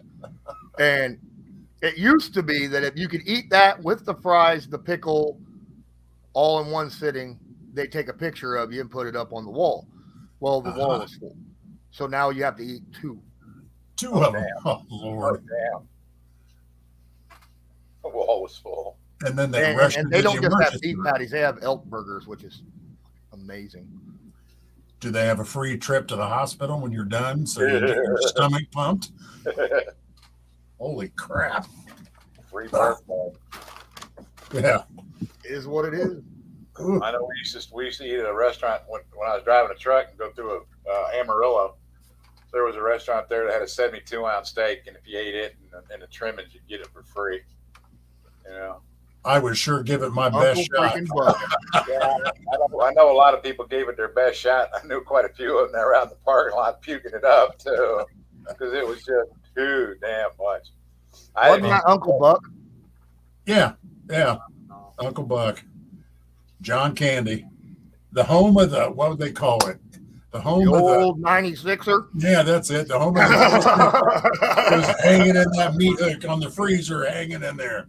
Yeah, the old 96er. That was so nasty. No, that was the Great Outdoors. Great Outdoors, yeah. That was the Great Outdoors. I knew it was a candy movie, and I couldn't remember which one. Great Outdoors. Great Outdoors, yeah. Great Outdoors. That's it. Yep. Yeah. That was great. Yeah. Him and that damn bear. Great Outdoors. Oh yeah. Oh, That God. bear. That was hilarious. Yeah, Uncle Buck is still my favorite. of all the, and I love all John Candy movies. Absolutely. I had a girl ask me today. She says, "What would make you laugh if you were in a bad mood?" I said, "A John Candy movie." I could be That's dead. true. I could be dead. You'd play it, and I'd laugh. I love John Candy, but Uncle Buck is my favorite. Especially when he pulls a I like drill. John Candy. I went to his last one that he died making. It was not good. It was not a good movie. Out of respect, I sat through it, but it was bad. It was like Wagons East or something. No, that's not it. Yeah. It was something. It was a Western. Yeah, there is a Wagons East. Yeah, I know, but that's older. Yeah, wasn't it? I can't remember what it's called. Hold on, let me look it up because I'm. What was that one he did? It was like, what, that Summer Vacation or something where he's Summer Rental. Summer Rental. Yeah, that's hilarious. Oh my God, that's hilarious. Yeah, where they ripped out Barnacle. What's his name's boat? It's a restaurant. Yep, throwing shit over the sides. Yeah, Maybe that is the movie Wagons East. Yeah, I hadn't seen it. It's on my lineup on my TV this month. That was it. It was Wagons East, and it was not a good movie. Yeah, I never saw it. It's sad. I mean, but 99% of John Candy's movies are, smashes out of the park. So, right. it's like him. Back when Rodney Dangerfield started doing movies, after he did Caddyshack, Big Easy Money, and Back to School. I loved his stuff. Yeah, Back to School. Yeah. The Double Lindy.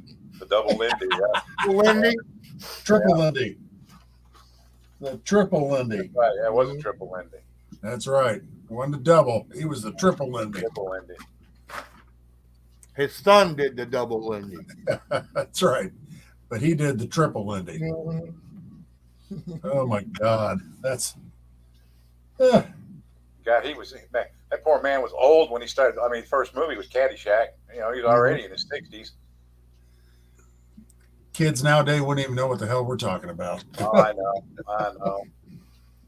Caddyshack's one of my favorite all-time movies, period. Well, that had him and Chevy Chase. That was Bob Barker. I got you beat. Bob Barker was in Happy Gilmore. Yeah, Bob Barker. That's right.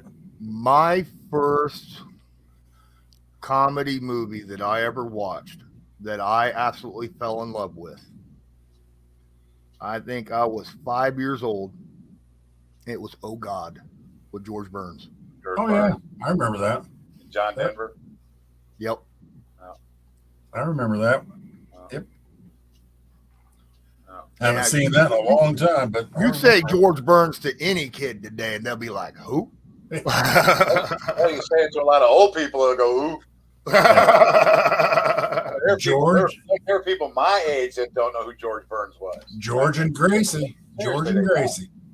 They don't. You know? My wife knows who George Burns is. Yeah.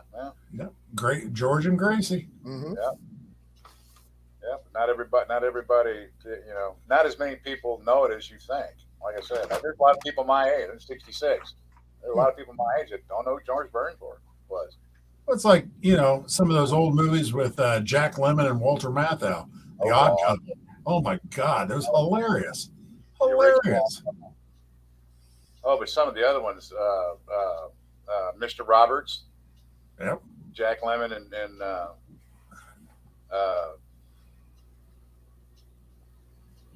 Henry Fonda did. And, Yeah. And James Cagney was the captain of the ship. Yep. Jack Lemmon was hilarious. Yeah. Well, he was Ensign Pulver. Yep. In those movies. Who later on, Ensign Pulver was the guy that did a lot of Disney movies. Did the original Love Bug. Tall, dark-haired kid. And Burl Ives was the captain of the boat. But Ensign Pulver did the appendectomy on him and left the glass beads in his belly. Oh, that's a movie. That's something I ain't seen. Burl Ives. You mean Frosty the snowman? The snowman? Yep, absolutely. Old Burl. There's another name nobody would know. Well, some might because of that show. They may not know the name, but they'll know the voice. Oh yeah, they know the voice because of Rudolph. Who, Milton? No, Burl Ives. Burl Ives. Burl Ives. Okay. Yeah. I just said I heard Burl, and I was like, yeah, Milton Burl. Yeah. Some of the funniest movies, those got to be Mel Brooks. Mel Brooks's movies. Jesus. I thought I was going to have a heart attack. Blazing Saddles came out. Candy Graham for Mongo. Oh my God. The sheriff's at oh God.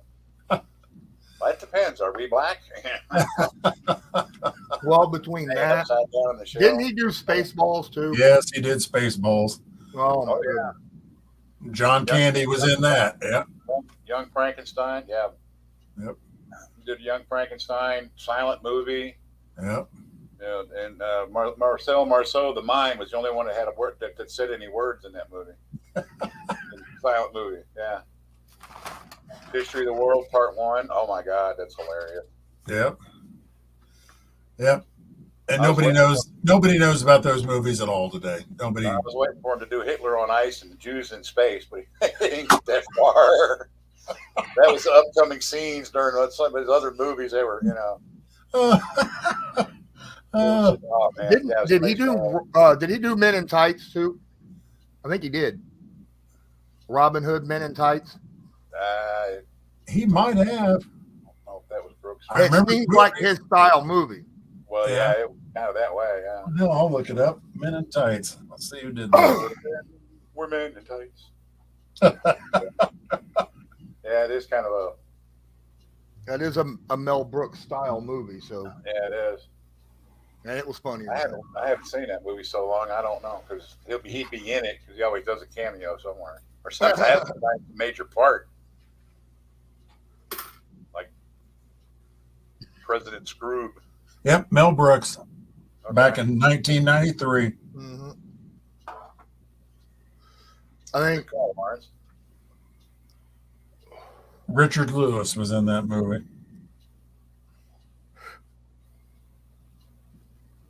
Hell, how many young people would know who Jerry Lewis was? Probably not very many. Not a lot. Hell, Jerry Lewis and Dean Martin. Sammy Davis. Yeah. Yep. Well, I get Sammy Davis and Peter Lockhart and Frank Sinatra. You got the Rat Pack. Yep.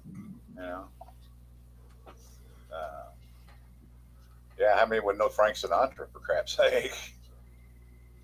None of them. You know. Hell, I think Frank Sinatra would be known. They might not be able to look at a picture and be like, "That's him," but they probably have heard his name before. Probably couldn't name a song that he sang, but they probably wouldn't know his nickname. No Blue Eyes. The old Blue Eyes. Mm-hmm. Yeah. My grandmother loved him, so you know. Yeah. Oh yeah. My mom loved him too. Well, kids today probably don't know Tom Jones. Oh my God, Tom Jones. Tom Jones. My brother, my mom and some friends of ours and their mom. Oh God, they used to embarrass the shit out of us when we were kids. Oh God, Tom Jones would come out. Mom and his mother would just swoon. We're all looking at him like, oh, we're leak. We got to get the hell out of the room. And our dads would just look at him and go, and they shake their heads and go back to drinking their beer. Oh my God, Tom Jones. Whatever. God, he used to have that weekly show that he'd do. Oh my God. Yeah. Remember Sonny and Cher, Tony Orlando and Dawn? The Smothers Brothers. Yeah, laughing. They need to bring back those kind of shows like Hee Haw, stuff like that. They need to bring stuff like that. The Carol Burnett show, you know. I mean, obviously. But you got to have a Carol Burnett, you know. Carol Burnett and Tim Conway. You know, Tim Conway was hilarious. And Harvey Korman. Yep. It was a race to see who to laugh first. Because once they started laughing, if Tim ever got Harvey laughing, it was over with. It was over with. Yeah. Well, I don't know if the Carol Burnett show would actually survive in today's society with some of the things that they made fun of and stuff. You know what I mean? Well, none of those shows would. Well, you think about All in the Family. Yeah, let's rerun that one. Mama's Family. Oh, that'd be done. On the planet, or the Jeffersons. Yeah, let's bring the Jeffersons back. Or the show that brought the Jeffersons into the market. Yeah, that show would not make it. Yeah, that was All in the Family. All in the Family, yeah, that would never make it today. Oh, absolutely no. That's what I say. And the biggest liberal on the planet who played Meathead. Yeah. Michael Stewart. Yeah. That clown is he is a class A jerk ass freaking liberal. He's not just a liberal. Ugh. That show was funny though. God, that show was well funny. Back then. Rob Reiner played Meathead. Reiner. Yeah, he's a producer. Been a producer for years. Like I said, he's just a class A jerk ass fucking liberal. Sorry. Yes, he is. Oh Jesus, but yeah. Oh yeah, Rob Reiner and Sally Struthers. Yep. Carol O'Connor. Carol O'Connor. And Edith. Archie. Gene Stapleton. Yep. Archie. Some of the things that show discussed though. Oh my God, it would not make it in today's world. No, you can't say mix, spec, Pollock. You can't say any of that shit. None of that. No, that's allowed, man. Oh my The God. Honeymooners, that wouldn't make it. Oh, Jackie Gleason? Hell no. No. Hi, Connie. To the moon, Alice. Mm-hmm. That's wife abuse, you know. Mm-hmm. Some of the things they used to do or say on that show, Laugh In. Remember Laugh In? Dick Martin and Rowan Martin and Rowan Laugh In? Oh my Rowan God. Martin's Laugh In, man. That's who discovered Goldie Hawn. Yep. Julie, what her name? The English girl. Yeah, I know you're talking about. Yeah, a little English chick. And Artie Johnson always dressing up like a little Nazi, and running his tricycle into the trees, falling over. Yeah, play that today. No kidding. Play that today. When I'm wearing jersey shorts, Cat, you do not claw your way up my leg. Gee, Dad. That's an interesting picture there. You got that black tail waving in front of you. That's cute. I'm sure it was. That was interesting.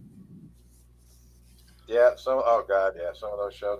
I'm so glad I grew up during those times. I had a chance to see all that stuff. Yeah. Me 'Cause too. it's crap nowadays. I don't even watch it anymore, so I don't. I haven't watched regular TV like CBS, ABC, NBC. I haven't watched that for years. I Decades. specifically watch Decades. only specific shows that I enjoy on the internet. I haven't had cable in so long No. Nope, because I I can don't watch anymore. whatever I want on the internet. Yep. And most of the shows today are all ass. All of them. Well, it's like I can remember when Saturday Night Live first came on. Back then, it was funny. When it was Dan Aykroyd, Chevy Belushi. Chase, John Belushi, it was hilarious. Well, But Elder to sit and Ragman. watch it today, there is no way. I couldn't make it through it today. I couldn't do it. By the time the crew got up to where like Eddie Murphy was there, Yeah. by the time Eddie left, it just went totally. I mean, Yep. Dana Carvey and Eddie Murphy to me were the last two that were decent on that show before it just went to total crap. Yep. And Yeah, I couldn't tell you anybody that's on it today. I couldn't tell you. I mean, after those two, basically, you never saw anybody that came off of that show that went into regular comedy. I know a couple people. Like, there was some people that were kind of okay in the later years, but you're right. It kind of went. Michael Che is there right now. I don't like him at all. Now, did oh shit? And he's went big, but I don't Did Jim Carrey come off of that Saturday Night Live? He came off. No, he came off of Living Color. The in Wayans. Living Color. That's right, in Living Color. Fireman Bill. Yeah, Fire Marshal Bill. Marshall Bill. Him and all the Wayans. Yeah, All of them. All of them, yeah. That was a funny show. I must admit, that was a funny show. Homie, don't play that. What was because originally there were Kids in the Hall was from Canada. Yeah.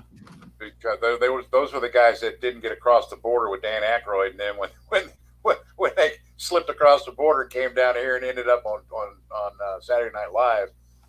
But the Kids in the Hall, because John Candy was in that one for a while, right? When it first started, and like I say, it was a Canadian show. It was pretty funny, Canadian humor. Sometimes it's a little bit dry. It's not as dry as British humor. That's really dry. Who was that one comedian? He was heavy set. Chris. He died. Farley. Chris Farley. That's it. Chris Farley. Yeah, he died too young too. Yeah. Farley and Dana Carvey. well, I mean, you had that group of people. Chris Farley, Adam Sandler, that group. That wasn't too bad. No.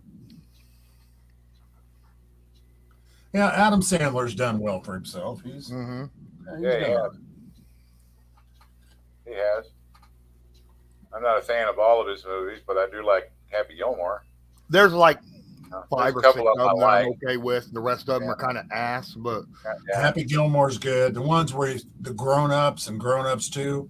That's funny. That's funny. Yeah, I like that's that. pretty good. I remember watching that not his first movie, because his first movie was called Overboard, and it was like a C-rated movie where it was like he did it on a camcorder, Right.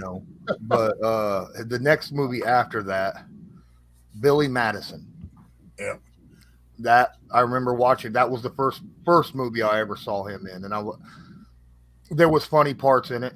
There was a lot of good parts in it. There was a lot of over the top stupid parts in it, but it was worth watching. That became his production company, Billy Madison Productions. Mm-hmm. See, the Overboard, you said Overboard. The one that I know is Goldie Hawn and Kurt Russell. Kurt Kurt Russell. Russell. Yeah. Well, Happy Gilmore's probably his best. That was By far. They were talking about making a second one and bringing all the characters back. I like the Water Boy, I guess, because he's from Louisiana.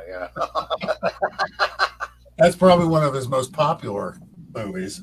Definitely. It is down here anyway. Oh Like I yeah. said, he's got a lot of good. He's got 5 or 6 really good movies. But Yeah, he does. he's got a bunch that are ass too, though. Now I heard that Spanglish is good, but it's not comedy. It's a straight up drama. So I haven't heard of that one. I've heard of it. I've never seen it. I've not seen it. There's that new one. Well, I don't know how new it is, but him and oh shit, the girl that was on Friends. What's her name? There's a lot of them. Jennifer Aniston. Jennifer Aniston and him is in a movie. I forget. They made 2 of them, and I forget the name of it, but it's a comedy. They were supposed to be posing as a married couple. Yeah, something like that. But they're like, yeah. Well, I know the first one wasn't bad. It wasn't bad.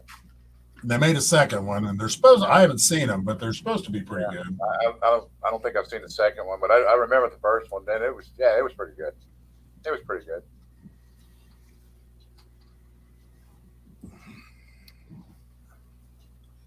The good old days. Yep. I'll throw you a name. Marty Feldman. Oh yeah, Bug Eyes. Igor. Yeah. You never knew which way he was looking. It's like, Well, they were Jesus. wrong then, won't they? I can't do that. No. I can't go. He came on he had a TV show in about '69. It was produced in Britain, but it was over here. It came over here, and my mom just, oh my God! As soon as Marty came on, she had to run away from television because she could not stand him doing that with his eyes and shit. And we laughed our ass off, you know. And then, of course, when he showed up in Young Frankenstein, it was like, oh my God! He was in a lot of Mel Brooks movies. He was in Silent Movie. Yeah. Yeah.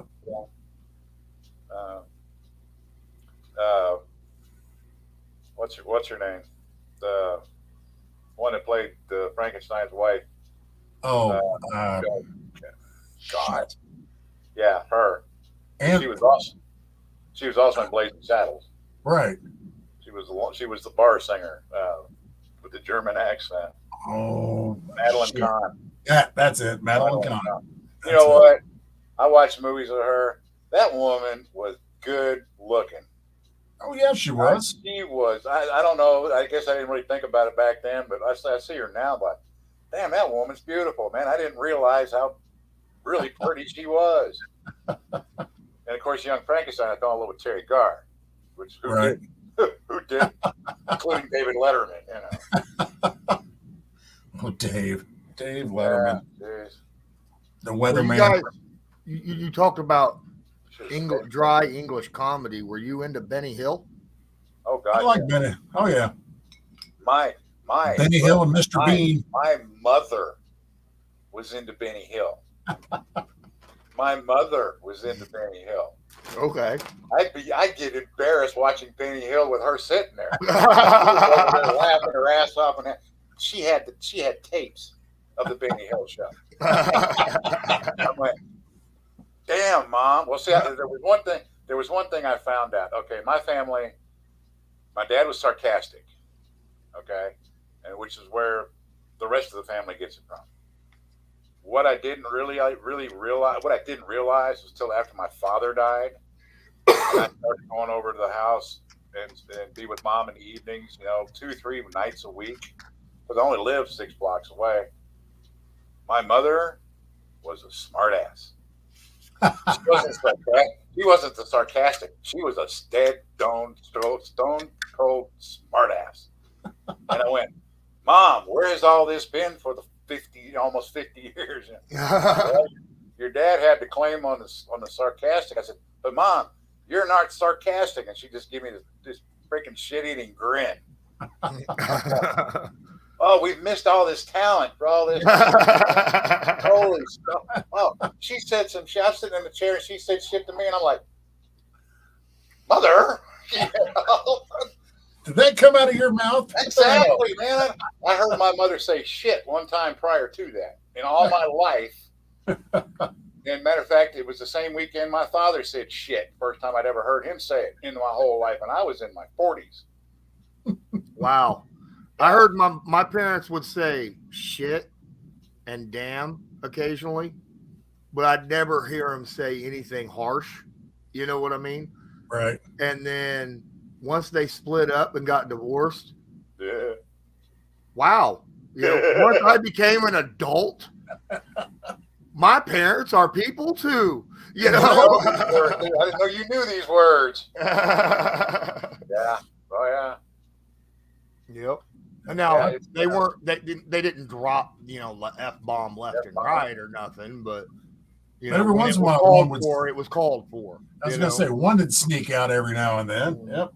I heard the worst words I heard were hell and damn Mm-hmm. in my house until one day I heard the word ass, which was basically my mom telling me if I didn't clean up my damn room, she's gonna throw my ass out in the street. Okay, that's the first time I heard the word ass out of her. I never did hear it out of Dad, but yeah, Dad and I and my son, my son-in-law, he's my stepson, but I call him my son. We took a guy trip down to Harlingen, Texas, to watch the Confederate Air Force fly around their antique airplanes. And my mom kept my two daughters over that weekend. So when we got home, of course, Dad was giving us a war story while we were down there with me and my son. And he said the word shit. I about fell out of the booth because he never said it before. And this would have been 1984. So, you know, yeah, Right. whatever. I was, what, 30 or 30? Yeah, 34. Anyway, we get home and we take my kids back out to their mamas. And I'm riding in the car back with Mom and Dad. And Mom tells a story about my daughter, and out her mouth comes the word shit. And I'm like, my God, I've heard my parents say the same word on the same weekend. And my mom looks at me and goes, I was just telling you what your daughter said. Which was probably true. But she still said it, which I'd never heard her say it before. I'm like, oh my God. Yeah, that was 84. Damn. Yep. You're right. Our parents were people too. 27. Yeah, really. They were. But yeah, like I said, after Dad died, Mom just. Now, of course, my oldest brother, he didn't hang around with her like I did. So I was telling him what some of the stuff Mom was saying. He goes, oh, Mom never says that. I said, go sit with her for a couple of hours in the evening and then come back and tell me what she doesn't say.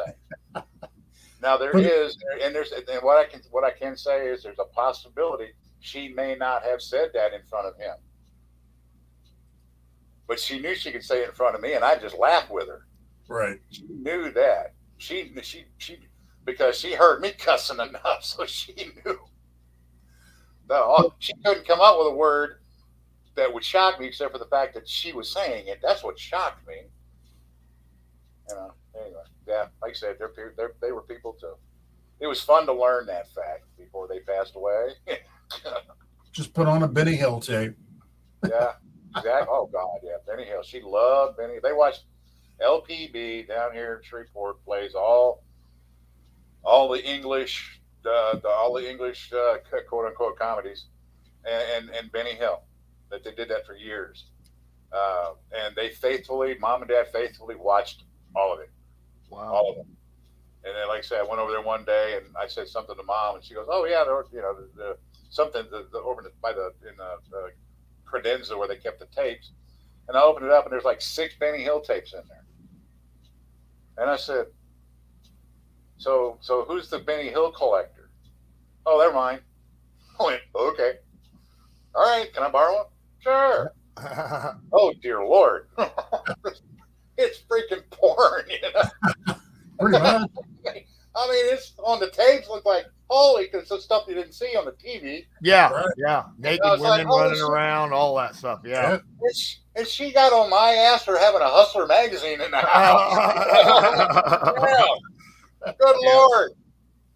Yep. She laughed. Oh my God, she laughed. Yep. Yeah, it was funny. That was why I wasn't allowed to watch a lot of Benny Hill or crap. Monty Python, Oh God. stuff Yeah. like that, because there was a lot of nudity in it, Oh, you know, and it would come out of nowhere. They just walk into this store and the cashier behind the counter, no top on, and you're like, what the hell is this? Where's that store And that's at? what it was for, to get that kind of reaction, Yeah. I want to go to that store. Where is that store? England. So Man. I Python, have a the Holy controversial Grail. answer. I have a controversial answer to this question that I'm about to pose, because y'all Okay. brought up Eddie Murphy earlier. What is your favorite Eddie Murphy movie? Beverly Hills Cop. That's my dad's favorite, and that's a top 3 for me. But it's not my favorite. Man. And the other one is 48 Hours, so they're right there. But my favorite is neither of those. It's a comedy. But Tom, Don't tell me. Don't tell me it's Raw. No, that's not no. I know. Well, wait a minute. I mean, that was a. I'll give you 2 character names. That was his comedy routine. I'll give you 2 character names. Neither of them is Eddie Murphy, and you'll know what movie I'm talking about. I'll tell you one of the funny ones I like was the Nutty Professor when he was Hercules. Yeah. I love that movie. That was good. Yep. Randolph and Mortimer. Coming to America. No.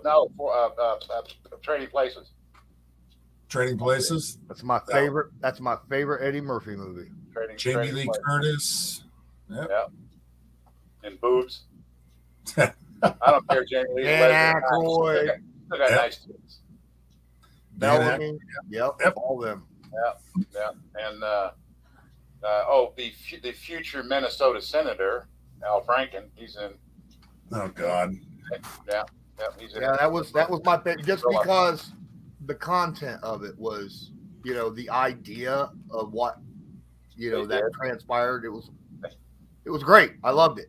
Yeah.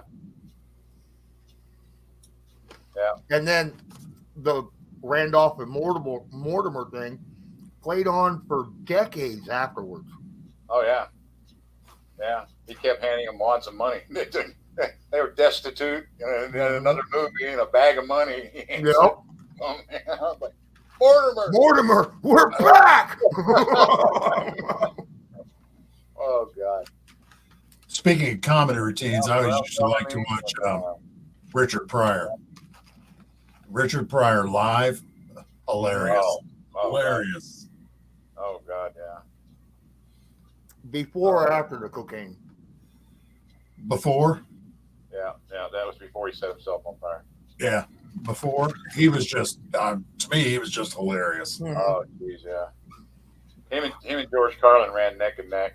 Yep. Oh my God, George says, what did he say?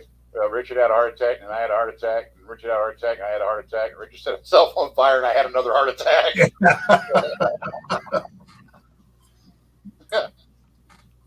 Richard said he was running down the road and the guy drunk guy goes, "Hey, God, got a light?"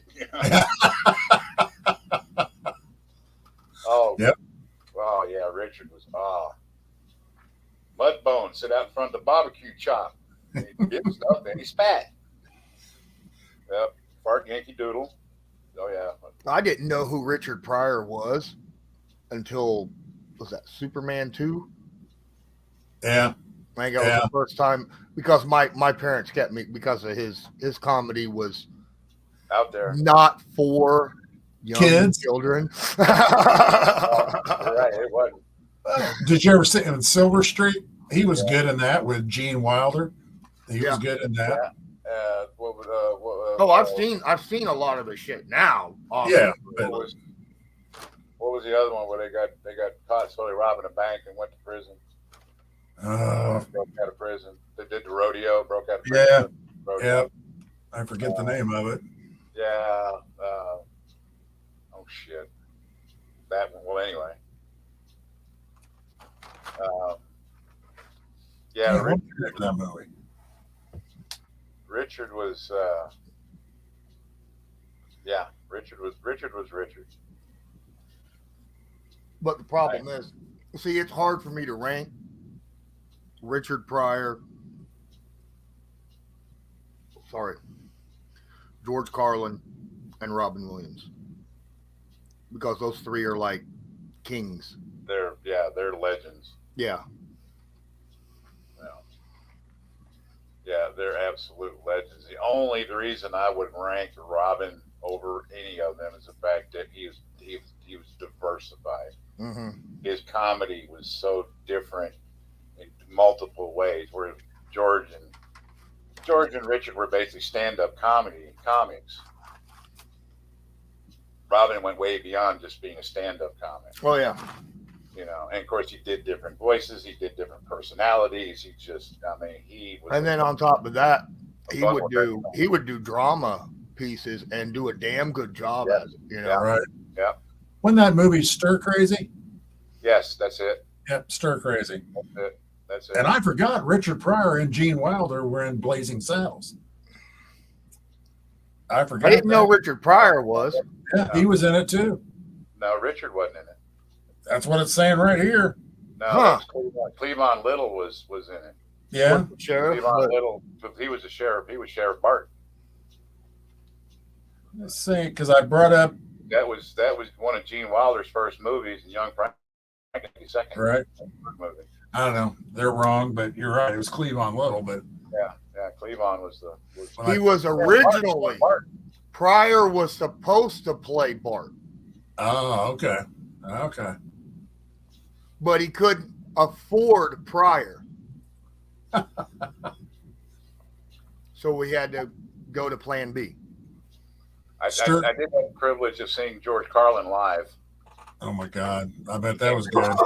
Yeah, he came here to Shreveport, and I heard about it, and I went down to the local stand, the record man's record shop where they sold tickets, and I went in and I asked the guy for 2 tickets, and the guy said, "How did you know?" I said, "They're advertising it on the radio." And the guy says, "Oh, really?" He said, "They're not supposed to." I said, "Really?" I said, "Well, they are.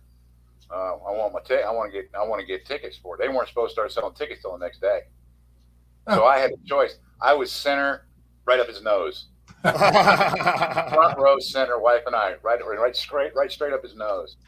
But see, he was in the Air Force, and he was stationed out here at Barksdale, at the Air Force Base out here. He was a B-47's radar technician. He got his start at a radio station here called KJOE, which was a country western station where he started. And he used to do. We've heard. Unfortunately, there's no tapes of it, but he gave us the whole rundown of stories that he told at his time at Barksdale. Right. The unique thing was he was at Barksdale, so he's telling us the stories that he'd get on the radio. Like one night he got on the radio and he was making some comment, and they had an alert out at the base. Okay, which means all the traffic stops, all the flight crews run out to their airplanes, start their airplanes, and it's practice alert. And George was talking about the colonel of his squadron. He called him Colonel Shaky, because every time they have these alert, this colonel would get out in the middle of the road and try to direct traffic and shit. He damn near get himself run over. So anyway, the next day they're in formation. George shows up late to formation, and he gets there, and as he gets into his place, the first sergeant comes over to him and looks him right straight in the face and said, Carlin. And George says, "Oh, you heard that?" He goes, "Yeah, so did the colonel." So he said by that afternoon he was 1 stripe lighter, 2 months pay shorter. Yeah, he said that happened quite often. He says, I was going to put zippers on the stripe because they just kept taking it off. I'd put it back on a few months later and they'd take it back off again. But his radio, he's got to start in radio, here in Shreveport. I've only been to 1 comedy show, and that was in Fort Wayne. And I had just turned 19, and it was not very many people showed up. It was before this guy made his name, and people looked at it. It was billed as a comedy, but it was also ventriloquism, and it was Jeff Dunham. Yeah. Oh, really? Yeah, and the only two puppets he had was Jose and Peanut. Those were the only ones that he had. Period. You know, Right. there wasn't, you know, the other ones yet. You know, so it was really good. That stood out big time to me. And I was 19. Yeah. And I just turned 19, and I couldn't even afford one of his tickets nowadays. oh Holy no, shit. now no. That's why I watched But one. back then, it was $20 Yeah. in the door. Yeah. You know. Yeah. Now you can't touch it. Yeah, last comedy show I went to was Rodney Carrington. Oh dear Lord, there's something wrong with that boy. I'd never heard of him. A buddy of mine, he'd got tickets. Him and his wife were going to go, and He's on the she bottom had a son that Yeah. was, That's where I heard of him, Bob and Tom. yeah, she had a son that was going to St. Jude's, and they got a call, and so she had to take her son to St. Jude's. So he had the ticket. He asked me if I wanted to go, and I said I don't know who this is. So we went out to his car because our company had bought us dinner at Outback, and so we walked out to the car, and he's sitting in the car, and I'm leaning into the passenger window for about 45 minutes, just laughing my ass off. I'd never heard of this guy. So I heard of him then. So yeah, we went to the show, and oh my God. I thought the tape was bad. Holy shit! He got on stage. It's like, good man. Keep your pecker in your pants and type shit. Holy wow! Oh, he was nuts. Absolutely nuts. Oh yeah, yeah. I heard a lot. He had to dial it down hard when he was on the Bob and Tom show for all those years. Yeah. Well, he had to do that when he had his own TV show too. Yeah. Rodney Carrington. It wasn't anything like he normally is. Yeah. He's freaking nuts.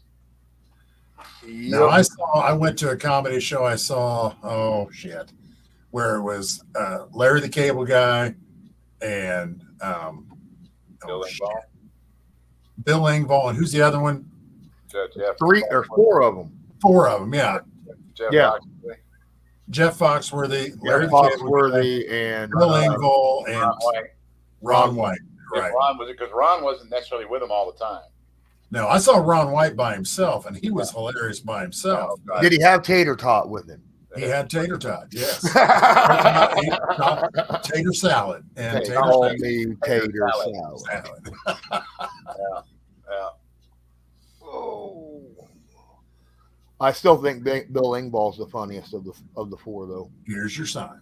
Well, I love the routine we was talking about when we was talking about him and his wife and marijuana. I think Bill Engvall is he's more like diverse than the other 3, you know, and that's why I kind of like, because he don't just focus in on one thing. Like Larry, he focuses on that one thing, you know, and don't get me wrong, it's funnier than hell, but you know, and Ron, you know, he doubles up on the alcoholism. Oh yeah. And yeah, so Got arrested for being drunk in public. He says, but I didn't want to be in public. No, they're good. No, I like Bill Engvall. He's good. I like Gabrielle Iglesias too. yes, that's a show I wouldn't mind going to see. If you've never seen Gabrielle Iglesias, it's called The Racist Gift Basket. Yeah, it's pretty damn funny. Never seen it. No. Oh, God, my goodness. it is freaking hilarious. Go YouTube that shit. It's everywhere. Racist gift basket. There's so many reactions, like people doing reactions to it on YouTube. It's ridiculous. Ridiculous, yeah. Yeah, it's pretty damn funny. He's got a lot of funny stuff. A lot of stuff. A lot of funny stuff. I love him.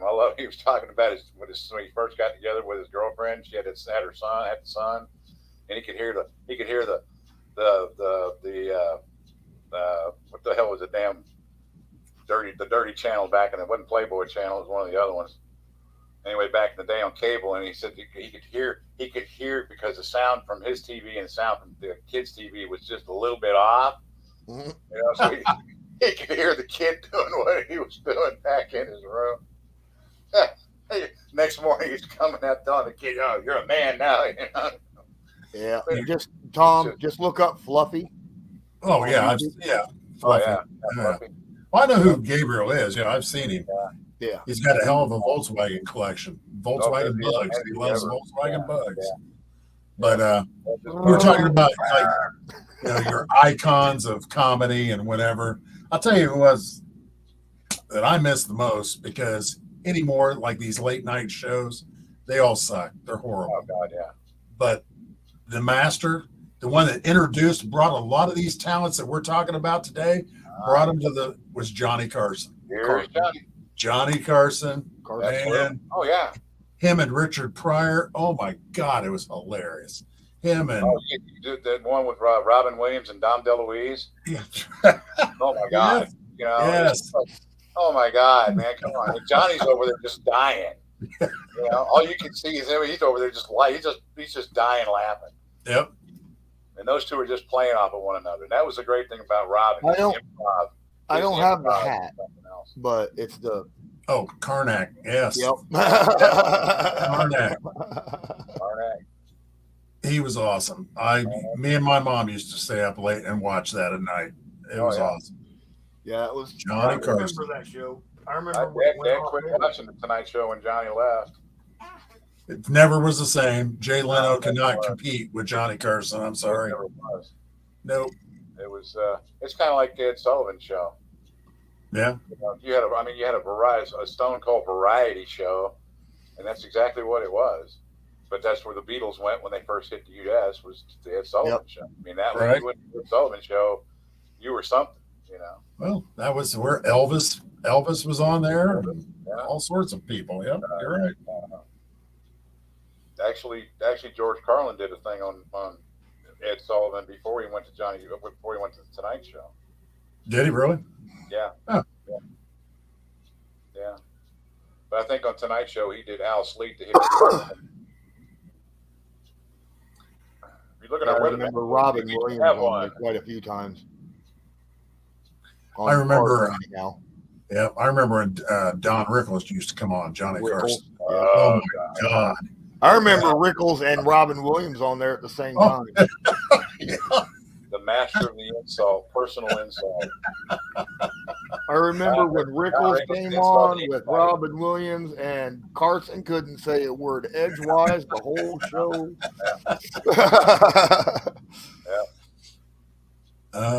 Big man was laying on a couch about to split a gut, you know. Yep. God, that show was on for what? How many years was that show on? That was my whole childhood. It was on. Well, I remember when he got divorced and they talked about how much money his wife took, and I was like, oh yeah, like holy shit. Oh my God. Yeah. Well, I think because Steve Allen actually was the first host. Jack Parr, I think, was the second host, and then he took it over from him. And somewhere around, I think, 63, 64. I was going to say it was early 60s. Somewhere around there, and then into the late. He was in the 80s. He was in the 80s. He went into the 80s. Yeah. Yeah. Boy, he I don't know when. Retired. Late 80s. Yeah. He was, like I say, he was the master of the late night. Absolutely. Oh, he was the king of late night. Nobody's come even close to him. I guess Jay Leno was probably the closest one. Yeah. And he wasn't close. No. I didn't like Leno as much as I liked the Indiana boy. Of course, there was my dad's favorite, Merv Griffin. The Tonight Show. When Merv Griffin used to sing, Dad get up and go brush his teeth, so he didn't have to listen to him saying, "Oh yeah, it was another late night show." I didn't really, but Carson, that show was on from 1963 until 1992. Okay, all right. So almost 30 years. Wow. Yeah, Yeah. See, I like Letterman more than I like. Oh, I wanted that dumb son of a bitch to go back out to L.A. and play weatherman. I could not stand him.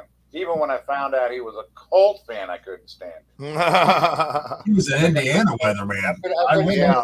Eyewitness News, Channel 13's weatherman, Dave Letterman. That's like Oprah Winfrey. She should have gone back being a weather girl at radio at the TV at WBAL in Baltimore. That's where she got her start. Oh my God! Now, crown her king of anything or queen. Oh, what was his name? There was a guy I really did like a lot, and he came on after Letterman. Conan? Not. No. He was. I think he's Scottish. Craig Ferguson. Yeah. I like him a lot. I love Craig Ferguson because he was in the Drew Carey show, and I loved him in that too. But yeah. As the boss. Yeah. But these guys today, I can't watch them. No. They're all. It's all political now. So. Yep, big time. Yeah. Yep. It's sad. They're all that way. Even the one that got into it late, Jimmy Fallon. Yeah. He tried to stay neutral, and he did. They beat him into submission, is what they did. I can't even name all of them. Who's on now? Who's Jimmy Fallon's still on? Who else? That guy with the glasses. That English dude, is he still on? Little chunky English guy. I can't remember his name. He had a talk show. Jimmy Kimmel's not on anymore. He was on for a long time. Kimmel's off. Hold on. Kimmel's doing something else. Oh, I thought he was still on. Oh, I don't know. Shows how long I've been watching this shit. Yeah. James Corden. That is he still on? I have no idea. I couldn't tell you. To be honest with you, I couldn't tell you if any of them are on because basically I quit watching after Craig Ferguson. I never watched Colbert. That's the one I can't stand. He's Colbert, I call him. Colbert. Yeah, I can't stand that little fucking micro midget motherfucker. Excuse my French. Ugh. I used to like the Arsenio Hall show back in the day. It wasn't bad. Remember Arsenio Hall? Oh yeah. I remember. It wasn't bad.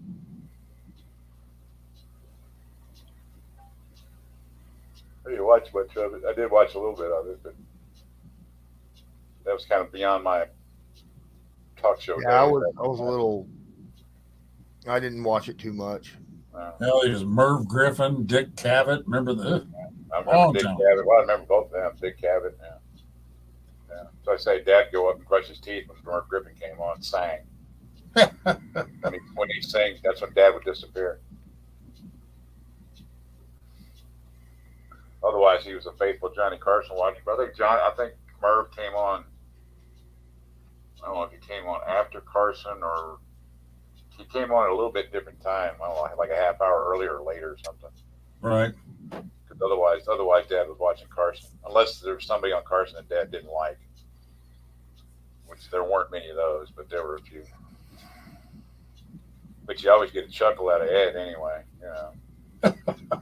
That's a show I actually watched a lot. Also, the one that was hosted by Ed McMahon. Not a variety show. It was a Star Search. Star Search, yeah. Yep. Used to watch that a lot. Yeah, he was the first one that really did those kind of shows. Yep. He was the first one. Yeah. That's how I knew who Ed McMahon was. You know, was Star Search. Mr. Anheuser-Busch there. And then it went from that to watching him on Carson to wishing he'd show up at your house with a check. Yeah. He never did. Damn it. Never did. Oh, God. That's something he's never made to my neighborhood. That's for sure. No. All darn I it. don't You think have he no ever came to the idea state how of many India. times I ordered stuff from Publishers Clearinghouse. And then canceled. Yeah, I always got the damn magazines, but he never showed up at my door. Never Damn it! showed up with that check. Oh, I expected balloons and all that shit, you know. oh Often shit! as he was showing that he was giving away the $1 million, hell, I thought everybody got one, you know. Oh, that's funny. A 1 in 10 chance, man, as often as he's dropping checks. Shit. Exactly. Never happened. Never happened.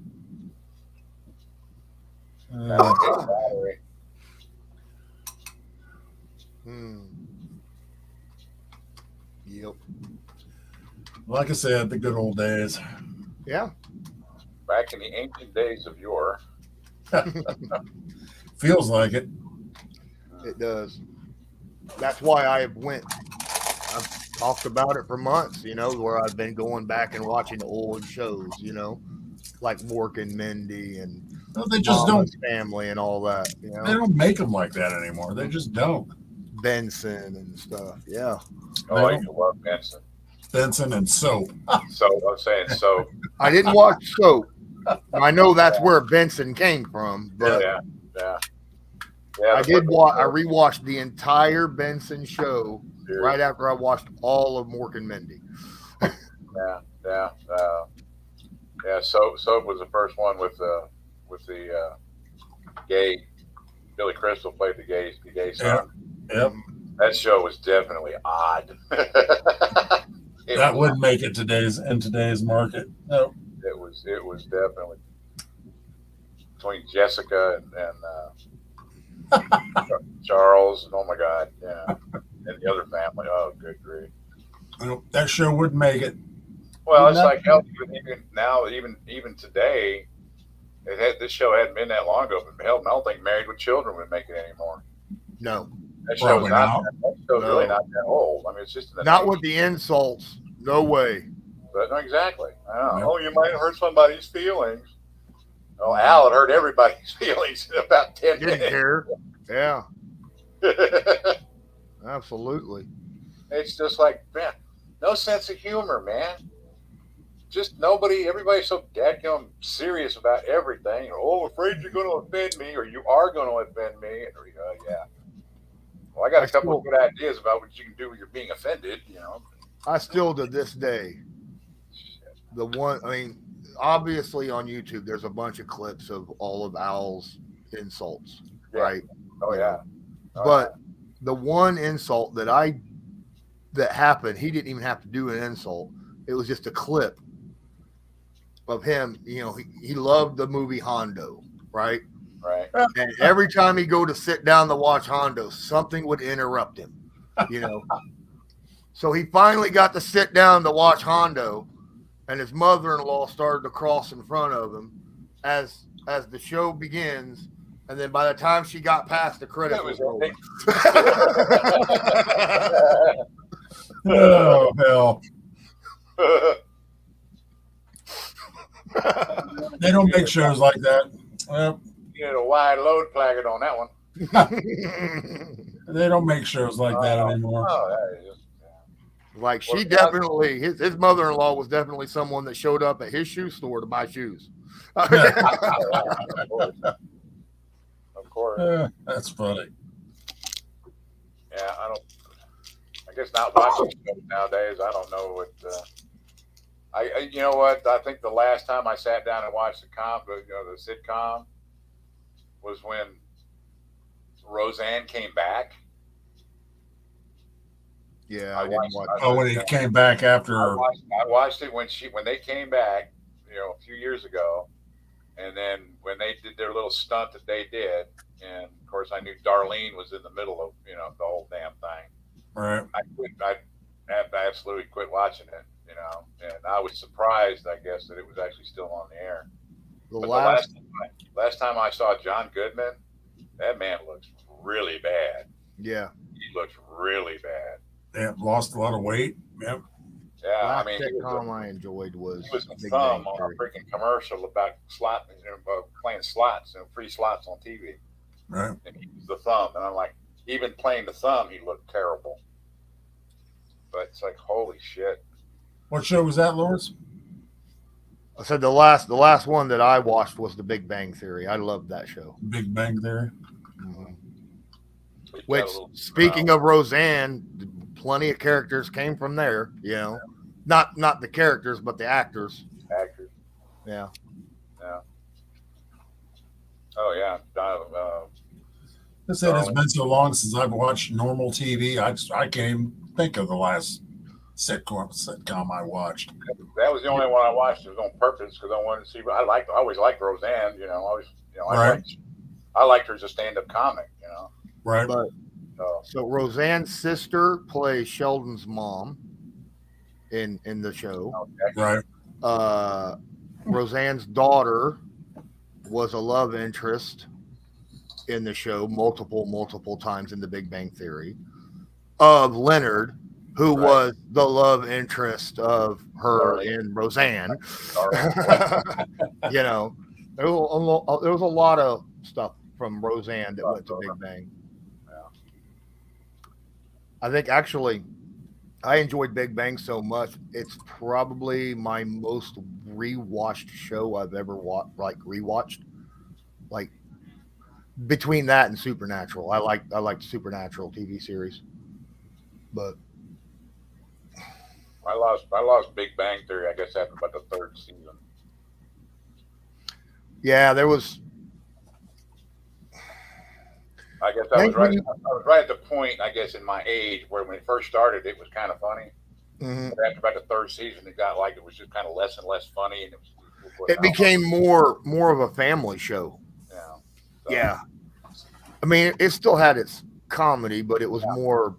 Yeah. 'Cause they all More- started dating one another and Mhm. all that kind of shit. Look, I miss the old cop shows. The Kojaks, the Hawaii Five-O's.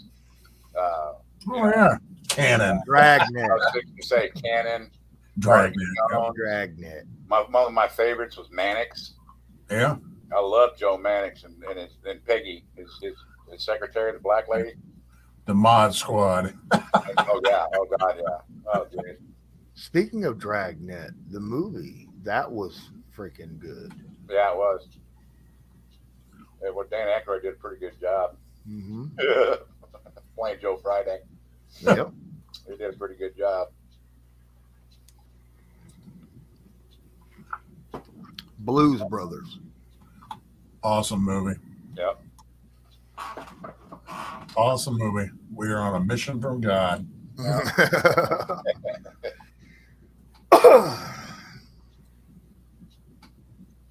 And it started out as a skit.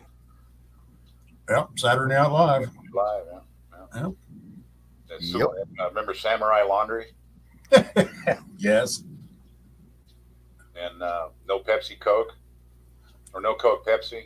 No Yep. Coke Pepsi. You know, That's back when Saturday Night Live was funny. But no fries. I'm Gumby, damn it. Yeah, no Coke Pepsi and fries, no fries and chips. Gilda Radner, Jane Curtin. Gilda Radner was married to Gene Wilder. Yep. I remember Chevy Chase and Gilda Radner with the that update, news update. What was it called? Damn it, Jane, you ignorant slut. Jane, you ignorant slut. Yeah, she got her shirt torn off one time. Yeah. And then I like Gilda Radner, her Rosanna Dana, Yeah, Rosanna Dana. Yep. and Father Guido Sarducci. Yep. God. And Lily Tomlin in the big rocking chair. Yeah. My wife used to do a perfect impression of Lily Tomlin. Either playing the operator, with her Right. fingers down in her cleavage, Yeah. or the girl up in the big rocking chair telling the story. Rhonda Kay could do those. If you had your back turned, you could have sworn that was Lily Tomlin doing it.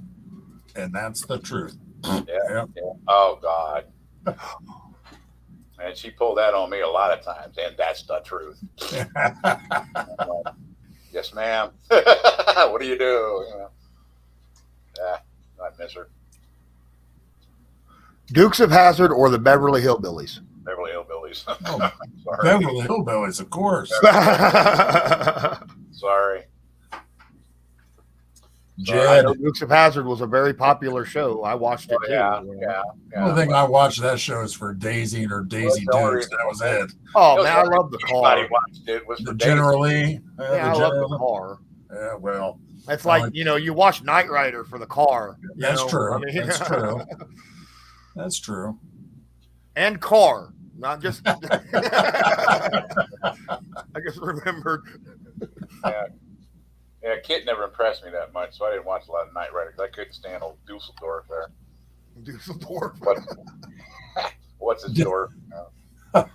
He's got half of my name, but he's still a dwarf. You ever see Tim Conway doing Dwarf on golf? Oh yeah. Oh my God. Oh, yeah. Oh, God. Oh yes. Oh jeez. Yeah. Yeah. Doing the exercises. Oh jeez. He was hilarious. He I've was got to hilarious. But you're right. I can remember when him and Harvey Korman used to try to make each other laugh. Oh, absolutely. Everything they could to make each other laugh. And if like I said, if Harvey ever cracked a smile, it was all over. Yep. It was all over. The one skit I remember the most with Tim Conway when he was playing like he was in a pit crew to a race car. And he was the old man that he always played, the little shuffling old man. Yeah. And him doing the tripping over the tire and his body control was absolutely amazing. Yeah. He's in slow motion as he's falling over. And I mean, he's literally falling over and he's hitting his shoulder and rolling and all. It's like, oh my God. Just amazing. Do you remember Ray Stevens? Oh, yeah. Yeah. The streak. Okay. And Mississippi Squirrel Revival. Hey, Leroy, how'd you get that big Harley up there in your room? Or on the high dive, depending on what day it was. Yeah. What is that?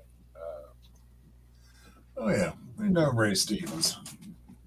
My grandmother liked Ray Stevens a lot. Thought it was funny. Oh, God. And what was Ernest? Ernest Tubbs. Ernest T. Bass. Yeah, that's it. Ernest T. Bass. Ernest goes to Ernest goes to everywhere. Hey, Vern, it's Ernest. I remember him doing the dairy commercials. What's his real name? Ice cream and stuff. What was his real name? Hold on. I'll look it up.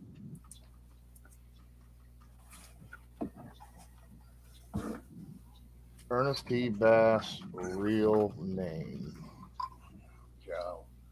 was a fictional character by Howard Morris. Howard Morris. Really?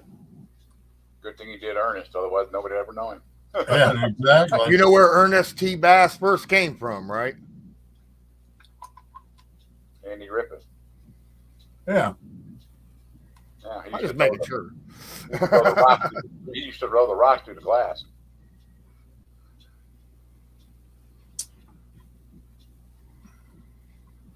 Much like Uncle Jesse. Hell, he was the head of the Darlin family.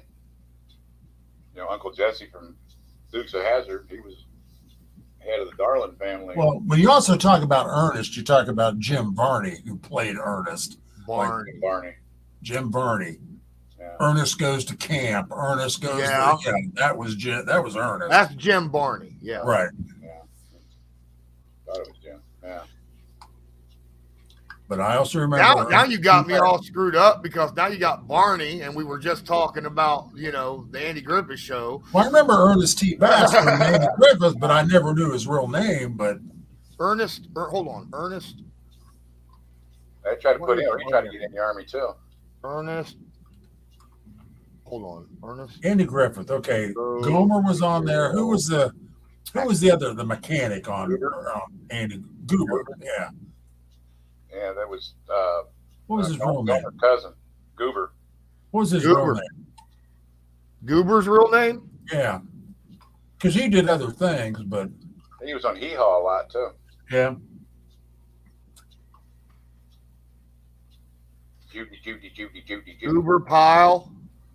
George Lindsay. George Lindsay. Yep. Yep. That's it. Goober and Gomer. You know, we mentioned Caddyshack earlier. Do you know that, Bill Murray, that was Bill Murray's first movie? You know, his older brother was in that movie. Bill Murray's older brother? Yes. What did he play? He ran the Caddyshack. Really? He ran the Caddyshack. Yeah. Had a little mustache. He was the one that they made him umpire for their golf game. Right. Okay. I didn't know that was his brother. His name is Brian. His name is Brian Doyle Murray. That's his older Brian brother. Doyle. He's in a lot of stuff. He's too. in a lot of movies. He's one of a lot those. of stuff. He's kind of like Ronnie Howard's little brother. His real little brother. That kid is in a million movies. Well, so was Brian Doyle. He was in a lot of movies. Brian was in a crap ton of stuff. Yeah, he was. But What is your favorite Bill Murray movie? Oh my God. Huh. Stripes. I love that damn Christmas movie he did. The Scrooge. Yeah, I love that movie. Love that movie. Scrooged was good. That's like one of my top 5. Obviously, Ghostbusters is up there. Right. Oh yeah. I mean, that's an obvious. Groundhog Day. Yeah. Awesome movie. And he was great in Caddyshack. He was great in Caddyshack. Yeah, like I say, that was his first movie. If I was gonna, I'd have a real hard time because I loved him in Stripes. And that was more Bill Murray in that movie than he was in Caddyshack. Although he was quite a bit in Caddyshack, but he's only on set for 6 days. So he had to get all his stuff in. Yeah, he had to get all his stuff in 6 days. The scene with him the night when Chevy Chase went night putting. Yeah. They spent almost 8 hours getting that scene set up, and they never could get it done. The next day they came back, and between Chevy and Bill, they played off each other. There's a name for it, and I can't think of what it is. But anyway, they didn't use a script. Wow. They came back, and the next day, and they filmed it like in 2 hours. They got the whole scene. What about Bob? So they ad-libbed it. Sorry, there it is. I'm old. There you go. But the two of them got together the next day, and like in 2 hours, they ad-libbed that whole scene where they couldn't get it done with a script. It just wasn't working for them. I'm sorry. My wife was trying to go, my favorite movie is where Bill's playing a hypochondriac. And I'm like, I know the movie, but you're talking. So, I had to lean over and say, it's What About Bob?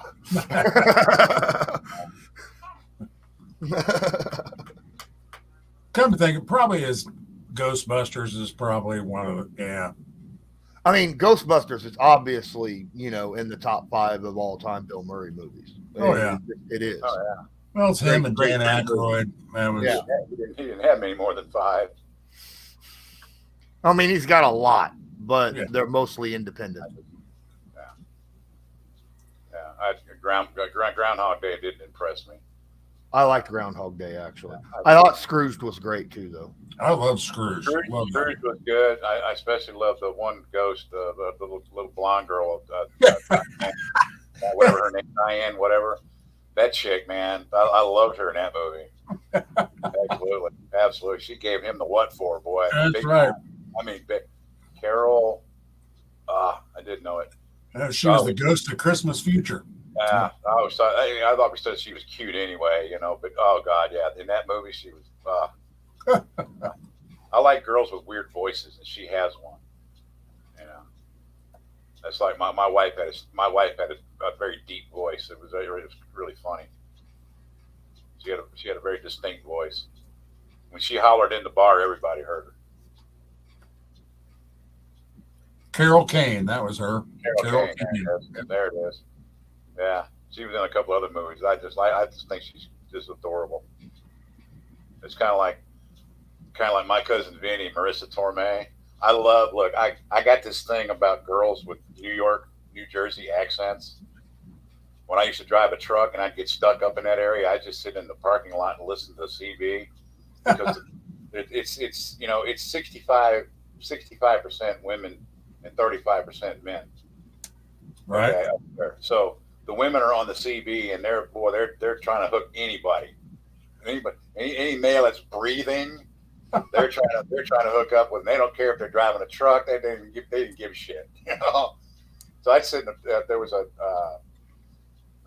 diner that had a truck parking lot in the back of it. And I used to sit back there at night, just turn the radio on and just listen to.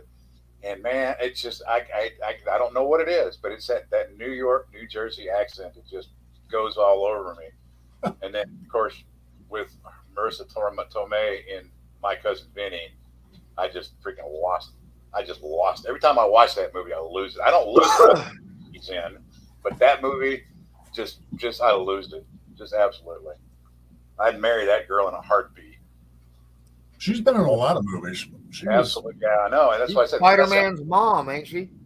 Aunt. Yeah, that's Aunt. Aunt May. Aunt May in Spider-Man. Yep. She was in Wild Hogs. She Yeah. was in Yeah,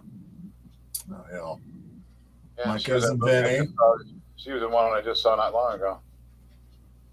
Playing somebody's mom, but it wasn't Spider-Man. I didn't recognize her at first. Anyway. But anyhow, I suppose you. Oh. Ha. Hey, y'all have to congratulate me. I got engaged the day before yesterday. What? I was paying. I called to pay my gas bill. Okay. Okay. All right. When I dialed the number and they went through their little spiel about if you smell gas, blah blah blah blah blah. Well, when they got done with that, they said they had a special promotion for people that were 50 and older. And if you're interested, and they didn't tell you what it was, they just said they had a special promotion. So okay, maybe I'll get some money off my gas bill or whatever. So I hit pound. Hit number one. Got this girl on the phone, and she told me about it. It's for a life alert type system. It's not called that, but that's what it is. Right. Okay. Now I'm here in my house now by myself. I thought I had a stroke here about a month ago because I have AFib, and AFib leads to strokes. And I was really thinking about getting a life alert system anyway. So she answers the question, or I answered the question she needed, and then she sends me on to the representative of the company. Well, this lady got on the phone, and her name is Beverly. And look, for 45 minutes, out of 45 minutes, we probably talked about her product for maybe 3. Okay. I told her I'd been married 4 times. I told her that I'd been divorced 3 times. I was friends with 2 of my ex-wives. I gave her basically my life story. I'd gone out and gotten just drunken snot the night before and fell down in the bar, So I don't have a drinking problem. I drink, I get drunk, I fall down, no problem. First time that's ever happened, but I was reaching down to pet my friend's dog, and I went over on my head. So, hey, I'm now limiting myself to 4 beers at the bar. And not anyway. This woman, she told me about she had a 12-year relationship. It didn't work out, and man, this girl she was just absolutely just lovely. I don't have no idea what she looks like, but on the phone, we laughed and talked to each other and stuff like that. And so, she's a black girl, which I don't care, but we got along. And well, she went to get my information, and we got cut off. And I thought, well, crap. Okay. So I tried to dial the number to get back in, and it didn't work that way. So I went ahead and paid my gas bill. And about the time I hung up the phone rang, and it was an 833 area code. And I'm like, and I don't normally answer phones when I don't recognize it, doesn't have a name or number, but I answered it, and it was her. She Wow. called me back. She called me back. So then we had some more discussions, and just we were laughing, just having a grand old time. And I told her, she asked me, well, because she had to get the information. She asked me my birthday, and she goes, "You're almost 66." I went, "Yeah." She goes, "You don't sound 66." I said, "Well, thank you." She said, "You sound like you might be in your early 50s." I went, "Well, thank you. That really made me feel good." She goes, "Yeah, you're just full of life and stuff." Of course, that particular day at that time, I guess I'm doing it now. I'm yakking a lot. My mouth keeps going. I can't stop. I'm sorry. Anyway, so we were winding stuff down. And I told her, I said, well, I may have to I said, "Where are y'all located?" She said, "Norfolk, Virginia." I said, "Well, I got friends in Gloucester." She said, "Well, you're not, but that's, like a couple hours from Norfolk." I said, "Yeah, I know." I said, "I may have to come by to visit." So she told me where the office is. Told me where it is, the building. It's got the name on the building and all this kind of stuff on the office. I said, "Okay." I said, "I might have to do that." And we talked a few minutes more, and I said, "Beverly, will you marry me?" And she said, "Sure." And we talked a little bit more. I said, "Don't be surprised when I show up on your doorstep in the next couple of weeks." Okay. She said, "I told you where the building is." All right. So I got engaged. So when are you headed to Virginia, Jack? When are you going to Virginia? Yeah, I'm headed to Norfolk. I'm going to Minnesota for 2 months in June or July. So I may have to make a side trip, go to Norfolk. Just head a little more east. Ride. That would blow my family's mind. Absolutely. And I don't care what she looks like. Listening to her was just, like I said, she was just a lovely, absolute lovely person. And we had a lot of fun in that 45 minutes or so. Well, yeah. if Jack disappears from Patreon, we know what happened. At least for a little while. So I'm going up to visit my son up in Minnesota for July and August. And then of course I'll get to visit my third wife. She lives up there too. But I've already talked to her. Matter of fact, I had a 3-hour conversation with her yesterday. But no, I'm not bringing her home either. So she wouldn't like it anyway. So I don't think she told me we could be friends. I don't know if she likes me any more than that or not. It doesn't make any difference. I'm not, She would not like to come back in this house because this house doesn't look anything like it did when she left. Right. When 2006, my house has been Rhonda-Cade, which was my wife. I don't think she would really appreciate, all her stuff. But that's the one thing I haven't really done. I've done nothing to the house as far as her stuff is concerned. But I finally found where I can take, because my Rhonda-Cade had clothes, and she had brand new clothes. Some had never been worn. And I didn't want to give it to Goodwill because I kept getting bad reports about you take stuff to Goodwill and they act like they don't really give a crap. And since at least down here, several people told me that because, as we get older, friends, their parents die. And so we all were doing the same thing, trying to figure out what we were going to do with clothes because she's got brand new clothes. I'm not going to throw them out. And boots, she's got pairs of boots she never wore, or she might have worn them to show them to me and then put them back in the box. They're brand new. And I was talking to my son, and his wife just happened to be there. They had been here 4 years ago. They'd flown down to visit. And she mentioned that my wife tried to give her a bunch of clothes. And they said, we can't because, we have to go get another bag and pack it, and we have to pay for it to put it on the airplane. And I went, "Oh, really? Okay." I said, "Lynn," I said, "what size shoe do you wear?" She said, 8. I says, "Oh, hang on a minute." So I went back. There's 7 boxes of boots in my hobby room, not including what's in her room. But I moved them out of her room so I could get to the floor and move stuff around back when I needed to get in there. There's 7 pair of boots, and they're size 8. Huh. I knew they would be because my wife's philosophy was she wore a 7, 7.5 was more comfortable, so she bought an 8. Right. That's what my wife's philosophy was. I wear a 7, 7.5 is more comfortable. So I buy an 8. Every pair of boots she's got in here is 8. I've got like 14 pair of boots. Jeez. Well, shoes and boots are different she will sizes. take it all of the clothes go up there. All the shirts go. I mean, all of the shoes and boots go up there. Fortunately, I used to be a trucker. I know how to pack my clothes. Right. I have about 4 Kroger bags, and that's my 2 months. Okay, because I use the laundry facilities.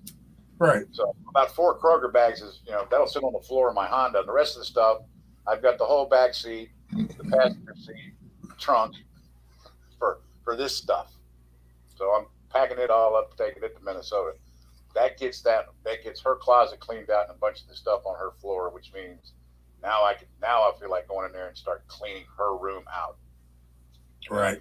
Cleaning the rest of the house out. I still got some of her furniture, but her brother and sister don't want it. I got a beautiful china cabinet and that kind of stuff. That was her dad's, but neither one of them they've got no place to put it in their house either. So it'll be here. Right. If my wife's son wants it, I told him, I said, it's here. You want your granddad's china cabinet? It's right here. So anyhow, I'll shut up. Sorry. I get on a run, it just won't stop. You're fine. Okay. I just wanted to mention, you talked about Marissa Tomei earlier. I click over to YouTube to see how my video was doing from yesterday. Just real quick, just a look. Top 3 freaking things on my feed, on the YouTube feed, is Marissa Tomei. Really? I have never looked her up before in my life. They're listening. Wow. Well, you looked up a cutie anyway. They're listening. My cousin Benny, man, that freaking accent just kills me. Just kills me. That and the fact she talks like she's a mechanic, which is everything she talks about. I knew exactly. I know exactly shit. I knew what she was talking. Was that about. Ralph Macchio? Yeah. He was in it about that much at the beginning, a little bit in the middle, and that much at the end. He did. Okay. Herman Munster played a hell of a lot bigger part than Macchio ever did.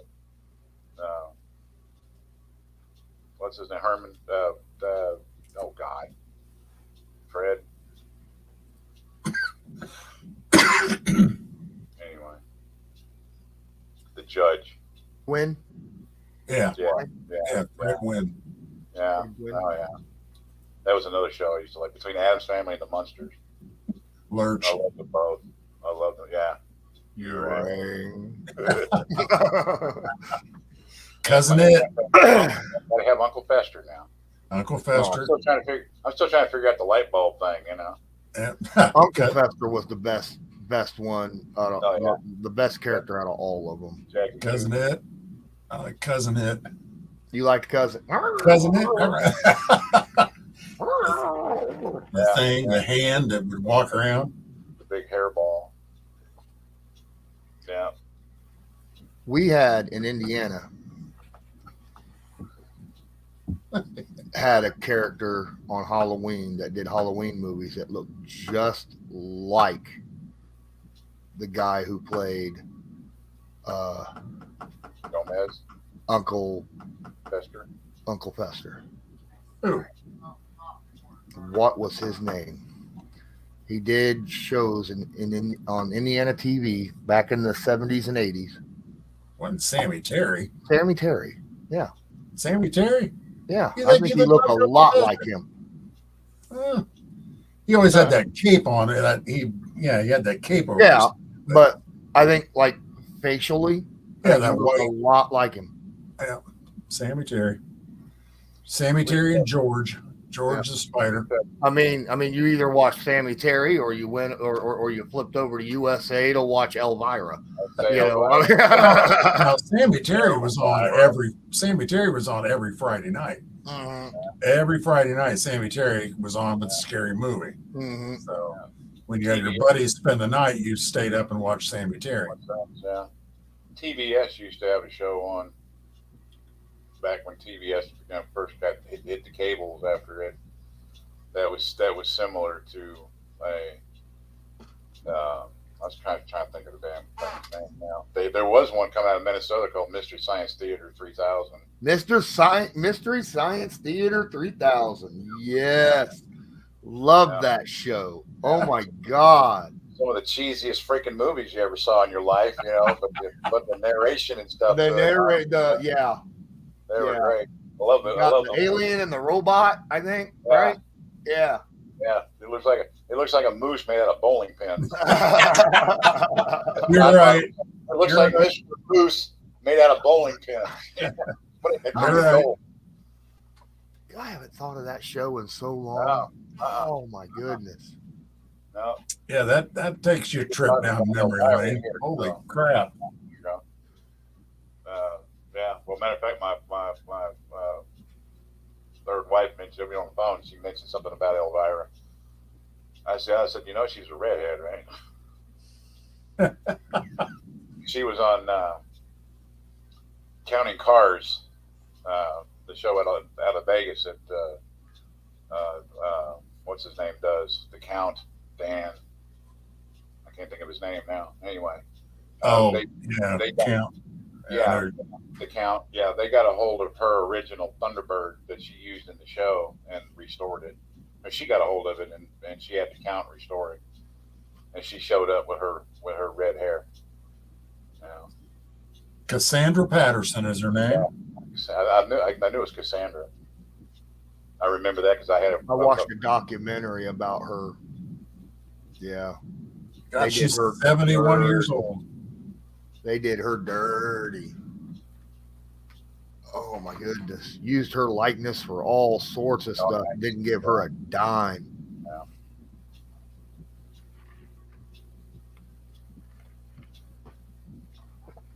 Yep. Yep, she was every little boy's wet dream, brother. Yeah.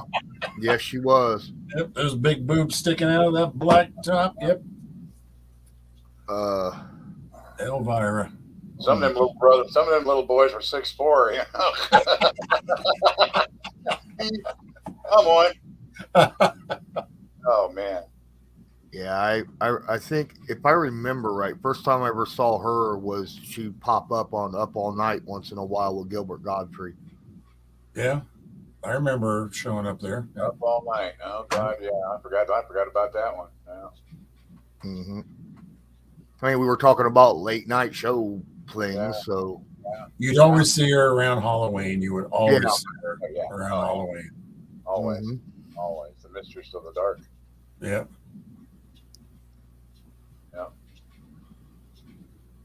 Yep. Well, you guys, 3 hours. I think it's time for me to leave. Well, this has been a good trip down memory lane, that's for sure. We got an hour and a half of Colts talk in, and then an hour and a half of whatever the hell else we wanted to talk about. Most of the other TV stuff, yeah. Yeah, a lot of TV, a little bit of food, some movies. We're a very diverse crowd.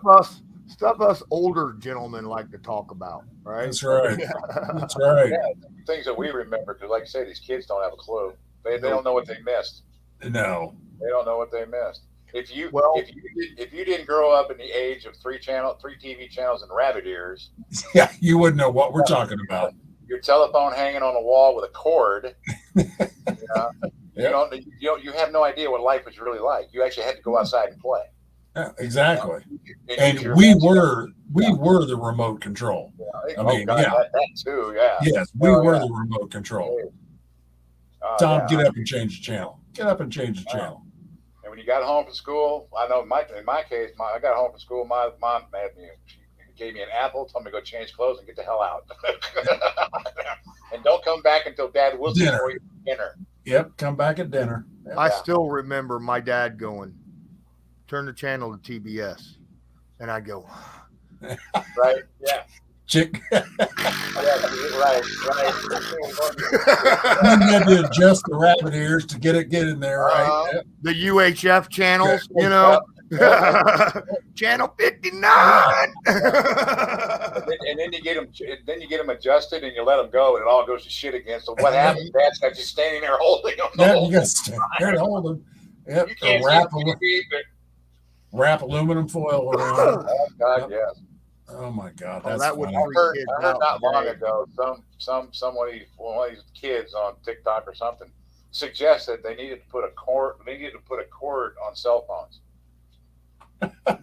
so you don't lose them. I'm like, gee, that's genius. Yeah, exactly. We You know live what? that. We used Don't to know have what cords that's on about, phones like, at at one all. time. You know? Yeah, if you wanted to like walk out in your carport, like at my house, if you want to walk out in your carport, well, you got the long cord from the phone jack to the phone, the long cord from the phone to the handset, Yeah. so you could walk about to the end of the driveway with it. You know, Yep. Yeah. you'd have the handset. You'd run the cord all the way out to just outside the back door. That's as far as it would go, and the rest of the cord would take you, 30 feet down the freaking driveway with it. And then the next person, after that got hung up, the next person that answered the phone would have to grab the phone and let it dangle Yeah. so it would And unwind spin, yep. all the way down. Okay, you've been there. You qualify. You've been Yeah. there. Yeah. Then it would spin and spin and spin and spin. You're all Yeah. twisted up in a big ball. Yeah. Yep. Oh yeah. Oh, yeah. God. Those were the days, my friends. I miss them. Oh, I miss them so much. Absolutely. I know I love this electronic stuff, but we can visit like this. But this machine is the bane of our existence. It really That's is. right. It has ruined more shit, I think. I'm sorry. It's just God. No, you're right. Yeah. You're Crap. right. I mean, people don't talk to one another. Kids don't go out and play. I get real impressed when I go out. I go down the street to go to the store and I see 4 or 5 kids out here playing, tossing football or playing basketball and shit. It's rare. It's Hell, rare. I want to get out and just sit there and watch them. Just because you're right, it is, and it's like it's My becoming son- a really dying breed. My son works in like this little strip area where all the buildings are, businesses, the pizza place and the Right. Mexican restaurant, blah blah blah blah blah. I go to drop him off, and you can sit here and see all these customers leaving businesses and walking into businesses. None of them are looking up. They're all In the phone. Oh, yeah. Oh, and I'm like, how do you not get hit? How? you want to know what one of my favorite pastimes has turned into? This is what the old guys play nowadays, especially when you're 6'4" and 250 pounds. You go to the mall and let them walk into you. Just stand there. Yeah, no, I just walk towards them. They come walking to me, and if they don't look up, you'd be surprised how many of them are on their ass sitting on the ground looking up at me like. I'm 6'6", 280. I know. You Yeah, but it's fun. It's great. It's great. I might have to try that, I Jack. get that. I get call I'm an old man. You know what? Fuck you. I don't care. I'm proud of where I'm at right now. So don't walk into me. That's all I can tell you, man. Yeah. What happens? You walk into a little old lady and knock her down. Yeah. I'll tell you what, though, it is sad when you drive through neighborhoods nowadays and there's no kids outside. Everybody's inside on a video game. Nobody. They're never outside. Ever. Go to your old neighborhood little park that has a basketball court. See if there's anyone out there. There's not. No. When I was a kid, you could not get me to come inside. Oh, no. Being inside was a punishment. Yeah, I didn't want it. Yeah. You're grounded. Yeah. Okay. Yay. Now, That's fine. I'm sneaking out the window and I'm getting now you got to ground them outside without exactly. their phone. Yeah, no kidding. And they wouldn't survive. No. They wouldn't survive. See, and people. We were talking. I was talking about this with some friends of mine because I live next to a military base, big Air Force base. We got B-52s here, so it's a bomber base. So what's one of the they get into this little one of these little nuclear exchanges. The first place it's going to get hit is where I live. Right. But it might get hit with an EMP to start with. And I said, can you imagine all these little fuckers when their phones, when their phones go out and they're gone? I mean, they're fried. Okay, you're okay. Your house is okay, but all your electronics are toast, and they're not coming back. Now, how long do you think those little peons are going to survive? They wouldn't. Half They of wouldn't. them now have these computer-controlled washing machines and refrigerators and all that crap. So the refrigerator's going to quit. Mine's not. Mine's old, But their refrigerator's going to quit. All that kind of stuff. they're not. They won't live. No, They won't live. like if we get hit by one of those big ass solar mass ejections from the sun, Yeah. Right. they did it in Canada like what 20 years ago. Took out It's been a while. It's been a like while. the Yeah. entire city for like months. Yeah. Yeah. Yeah. You get one big enough, it'll take out the entire half of the earth, you know. And Yeah. they do come out. We just happen to not be in the way of it most of the time. So far. Yeah. But Luckily.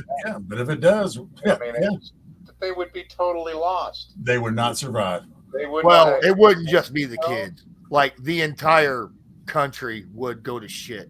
Oh, what? Right, Because all everybody's banking dependent on it and now. businesses and everything, you know. Everything is dependent on electronics and electronic devices. Everything. I mean, when the power goes out at Walmart, what do?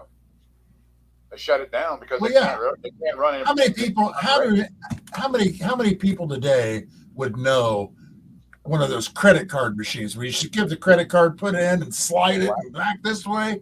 You know, or they call in to get an authorization. There was no machine. They'd call in to get an authorization.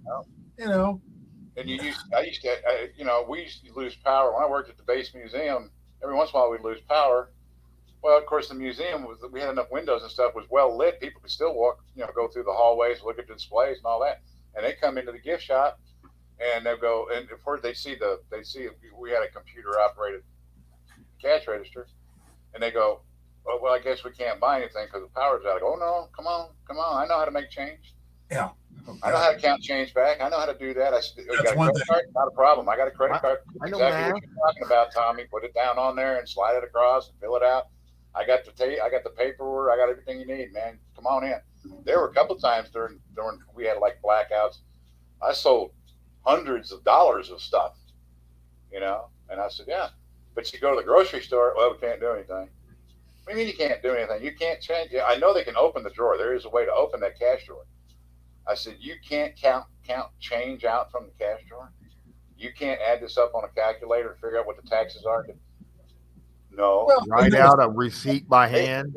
I mean, if they don't freaking see it on the cash register, how much change to give back, they can't count out your change. Well, that's what's fun. They don't know how to do it. If you go to McDonald's or any place where, if say your order's $8.15, and you hand them a 10 and a quarter, that panic look goes on their face, like, oh my God, what do I do? What do I do? Why are you giving me this? I don't know what to do. And it's like, I do it on purpose nowadays. I do it on purpose. Just to fuck with it. Yeah. $12.75. I give them $22.75. And they don't know what to do. And they're like, why? Because I want a 10 back, dipshit. Yeah. They don't know what to do. They can't do it. Just absolutely blows their mind. Just blows their mind. Ask kids nowadays if they know what carbon paper is. I think they might have seen it at the Smithsonian. Yeah, probably. Oh my yeah. God, carbon paper. Oh. How about a Xerox machine? Yeah, with word processor. Ooh, yeah. Let them get an actual typewriter. Yeah. Oh my goodness. I'd love to see one try to use one today. No, my thing would be, I would love to go into a high school and say, okay, for your project, here's where your resources are going to come from. No phone, no Google. Here is Encyclopedia Britannica, and this is what you're going to use for your term paper right here. Yeah. And they'd quit. They would Go to quit. the library, shut off all the power, take away all their phones. Yep. And just be like, all the knowledge is here. Find it. Yeah, exactly. None of them would graduate. I used to love when the teachers went to the office to print up their test on the mimeograph machine. Yeah. Oh, especially when it came back and the papers were about half wet. Oh, they smelled so cool. Well, remember when you had to? We'd be in there snipping. We'd be in there snipping the ink off of the paper. We didn't take the test, man. We were snipping the ink. Remember when you had to go to the library and actually look up a book with the Dewey Decimal System? With a Dewey Decimal System, my God, man. Yeah, and you had to look it up and find it. Yeah. Find it. Yeah, shit. Oh my God, where is it? Where is it? There you go, Marriott Public Library. There you go. Yeah. My card. Yep. I ain't used it in forever though, but I still have it. Yeah, I just used mine the other day. Actually, the library I have in my subdivision, there's like 3 subdivisions that are all interconnected. We have a library in the middle of it here. And they have the card catalog on the computer, but they also actually have a backup card catalog.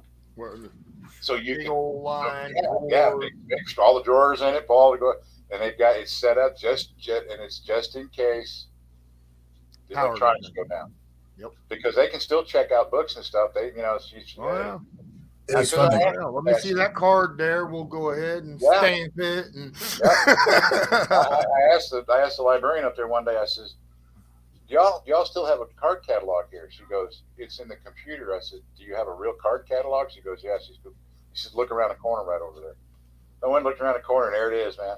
So wow. I went over there and pulled the card catalog and started looking up books because I used to work in a library. I started working in a library when I was in the 5th grade. So, and I worked in a library in 2 periods my senior year. I had ROTC in 2 library periods before I could go home. So I worked in the library. So, man, Dewey Decimal was real familiar to me. So, it was a lot of fun to go over and pull the drawers open and go through it, man. It was just like, oh man, this is so cool. Yeah. When I met my wife, that was her dream job when I first met her, but she never got it. But she always wanted to work at the library. Yeah. I love books. I always have. Like I say, if you had high school students do term papers and you put them in a library and they couldn't use a computer, even if they did it, found all the knowledge, and how they couldn't use a typewriter. I know my mom was a secretary, so she knew type. She could type like 110 words a minute. She was fast. So I got lucky because I could write out my term paper and Mom would do it. She'd have it done for me like in 10 minutes. So she could have made a fortune because all my friends would come here. Marty would but kids nowadays wouldn't know how to use a typewriter. No, that's what I said. Not the old kind. No. And that's what this one was, like a royal typewriter. Yeah. Came in the hard case. Came up and Yeah. Exactly. Yeah. It wasn't a word processor, it was a typewriter. Yeah. With the roller and the arm and all that. Yeah. And you'd use your carbon paper and put in there between. Yeah. And if you had to go to the recruiter, man, you get 3 copies, so you got pieces of carbon, and they're over there smashing the crap out of the button so they could get it to go all the way through to the 3rd copy. Oh God. Because it wasn't just one like with your receipts and your credit card receipts and stuff. It wasn't just no. You gotta. Yeah. Exactly. Oh God. At the gas station, you could actually set the price. Yeah. How much was going to go on the card, and then put the card up there and put the paper up there and zap. Yep. And it have the amount already printed on there, and you fill everything else out. Oh yeah, and I worked at the gas station on the base for a while, and you had to fill out every little line, license plate number, and all that kind of shit. I feel old now. No, I wouldn't trade it for the world. Gas was 50 cents a gallon, and people were coming in and buying, $2 or $3 in the full service lane. They were coming in buying $2 or $3 dollars worth of gas and wanted me to wash their windshield, check their tires, and all this kind of crap. Well, I can remember when I first started smoking, it was 40 cents a pack, 30 cents a pack. I remember 75.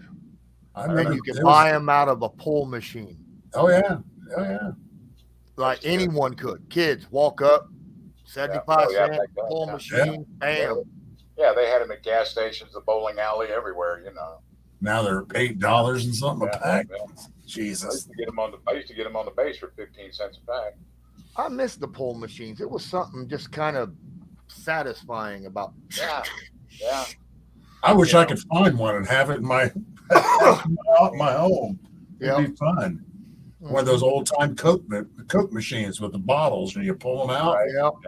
Oh, nothing Actually tastes had better. the bottle opener right there, and it Yep. popped, and the Yep. cap would fall into the trash thingy And nothing tastes better than a glass right out of a Coke 16-ounce out of the bottle. Yep, nothing tastes better.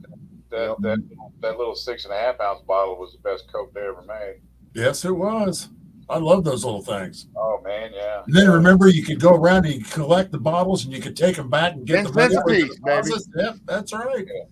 So you collect them and take them back and buy another Coke. It's like, as a kid, I would walk the streets and collect them. oh Yeah, yes, take them to I the would. grocery. I did it. I did it in a heartbeat. Absolutely. Loved it. Absolutely.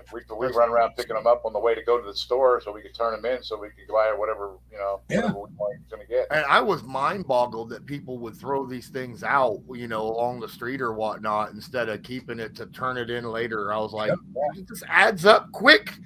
Hell, As long as the bottle wasn't broke, they'll take it. remember when you used to have a milk box out in front of your house, and the milkman would actually drive up, get out, and put like 2 quarts of milk in your milk box, and then you'd go out and get it. And I mean, shit, kids today wouldn't know what the hell that was. They used to deliver butter. They used to deliver eggs like that.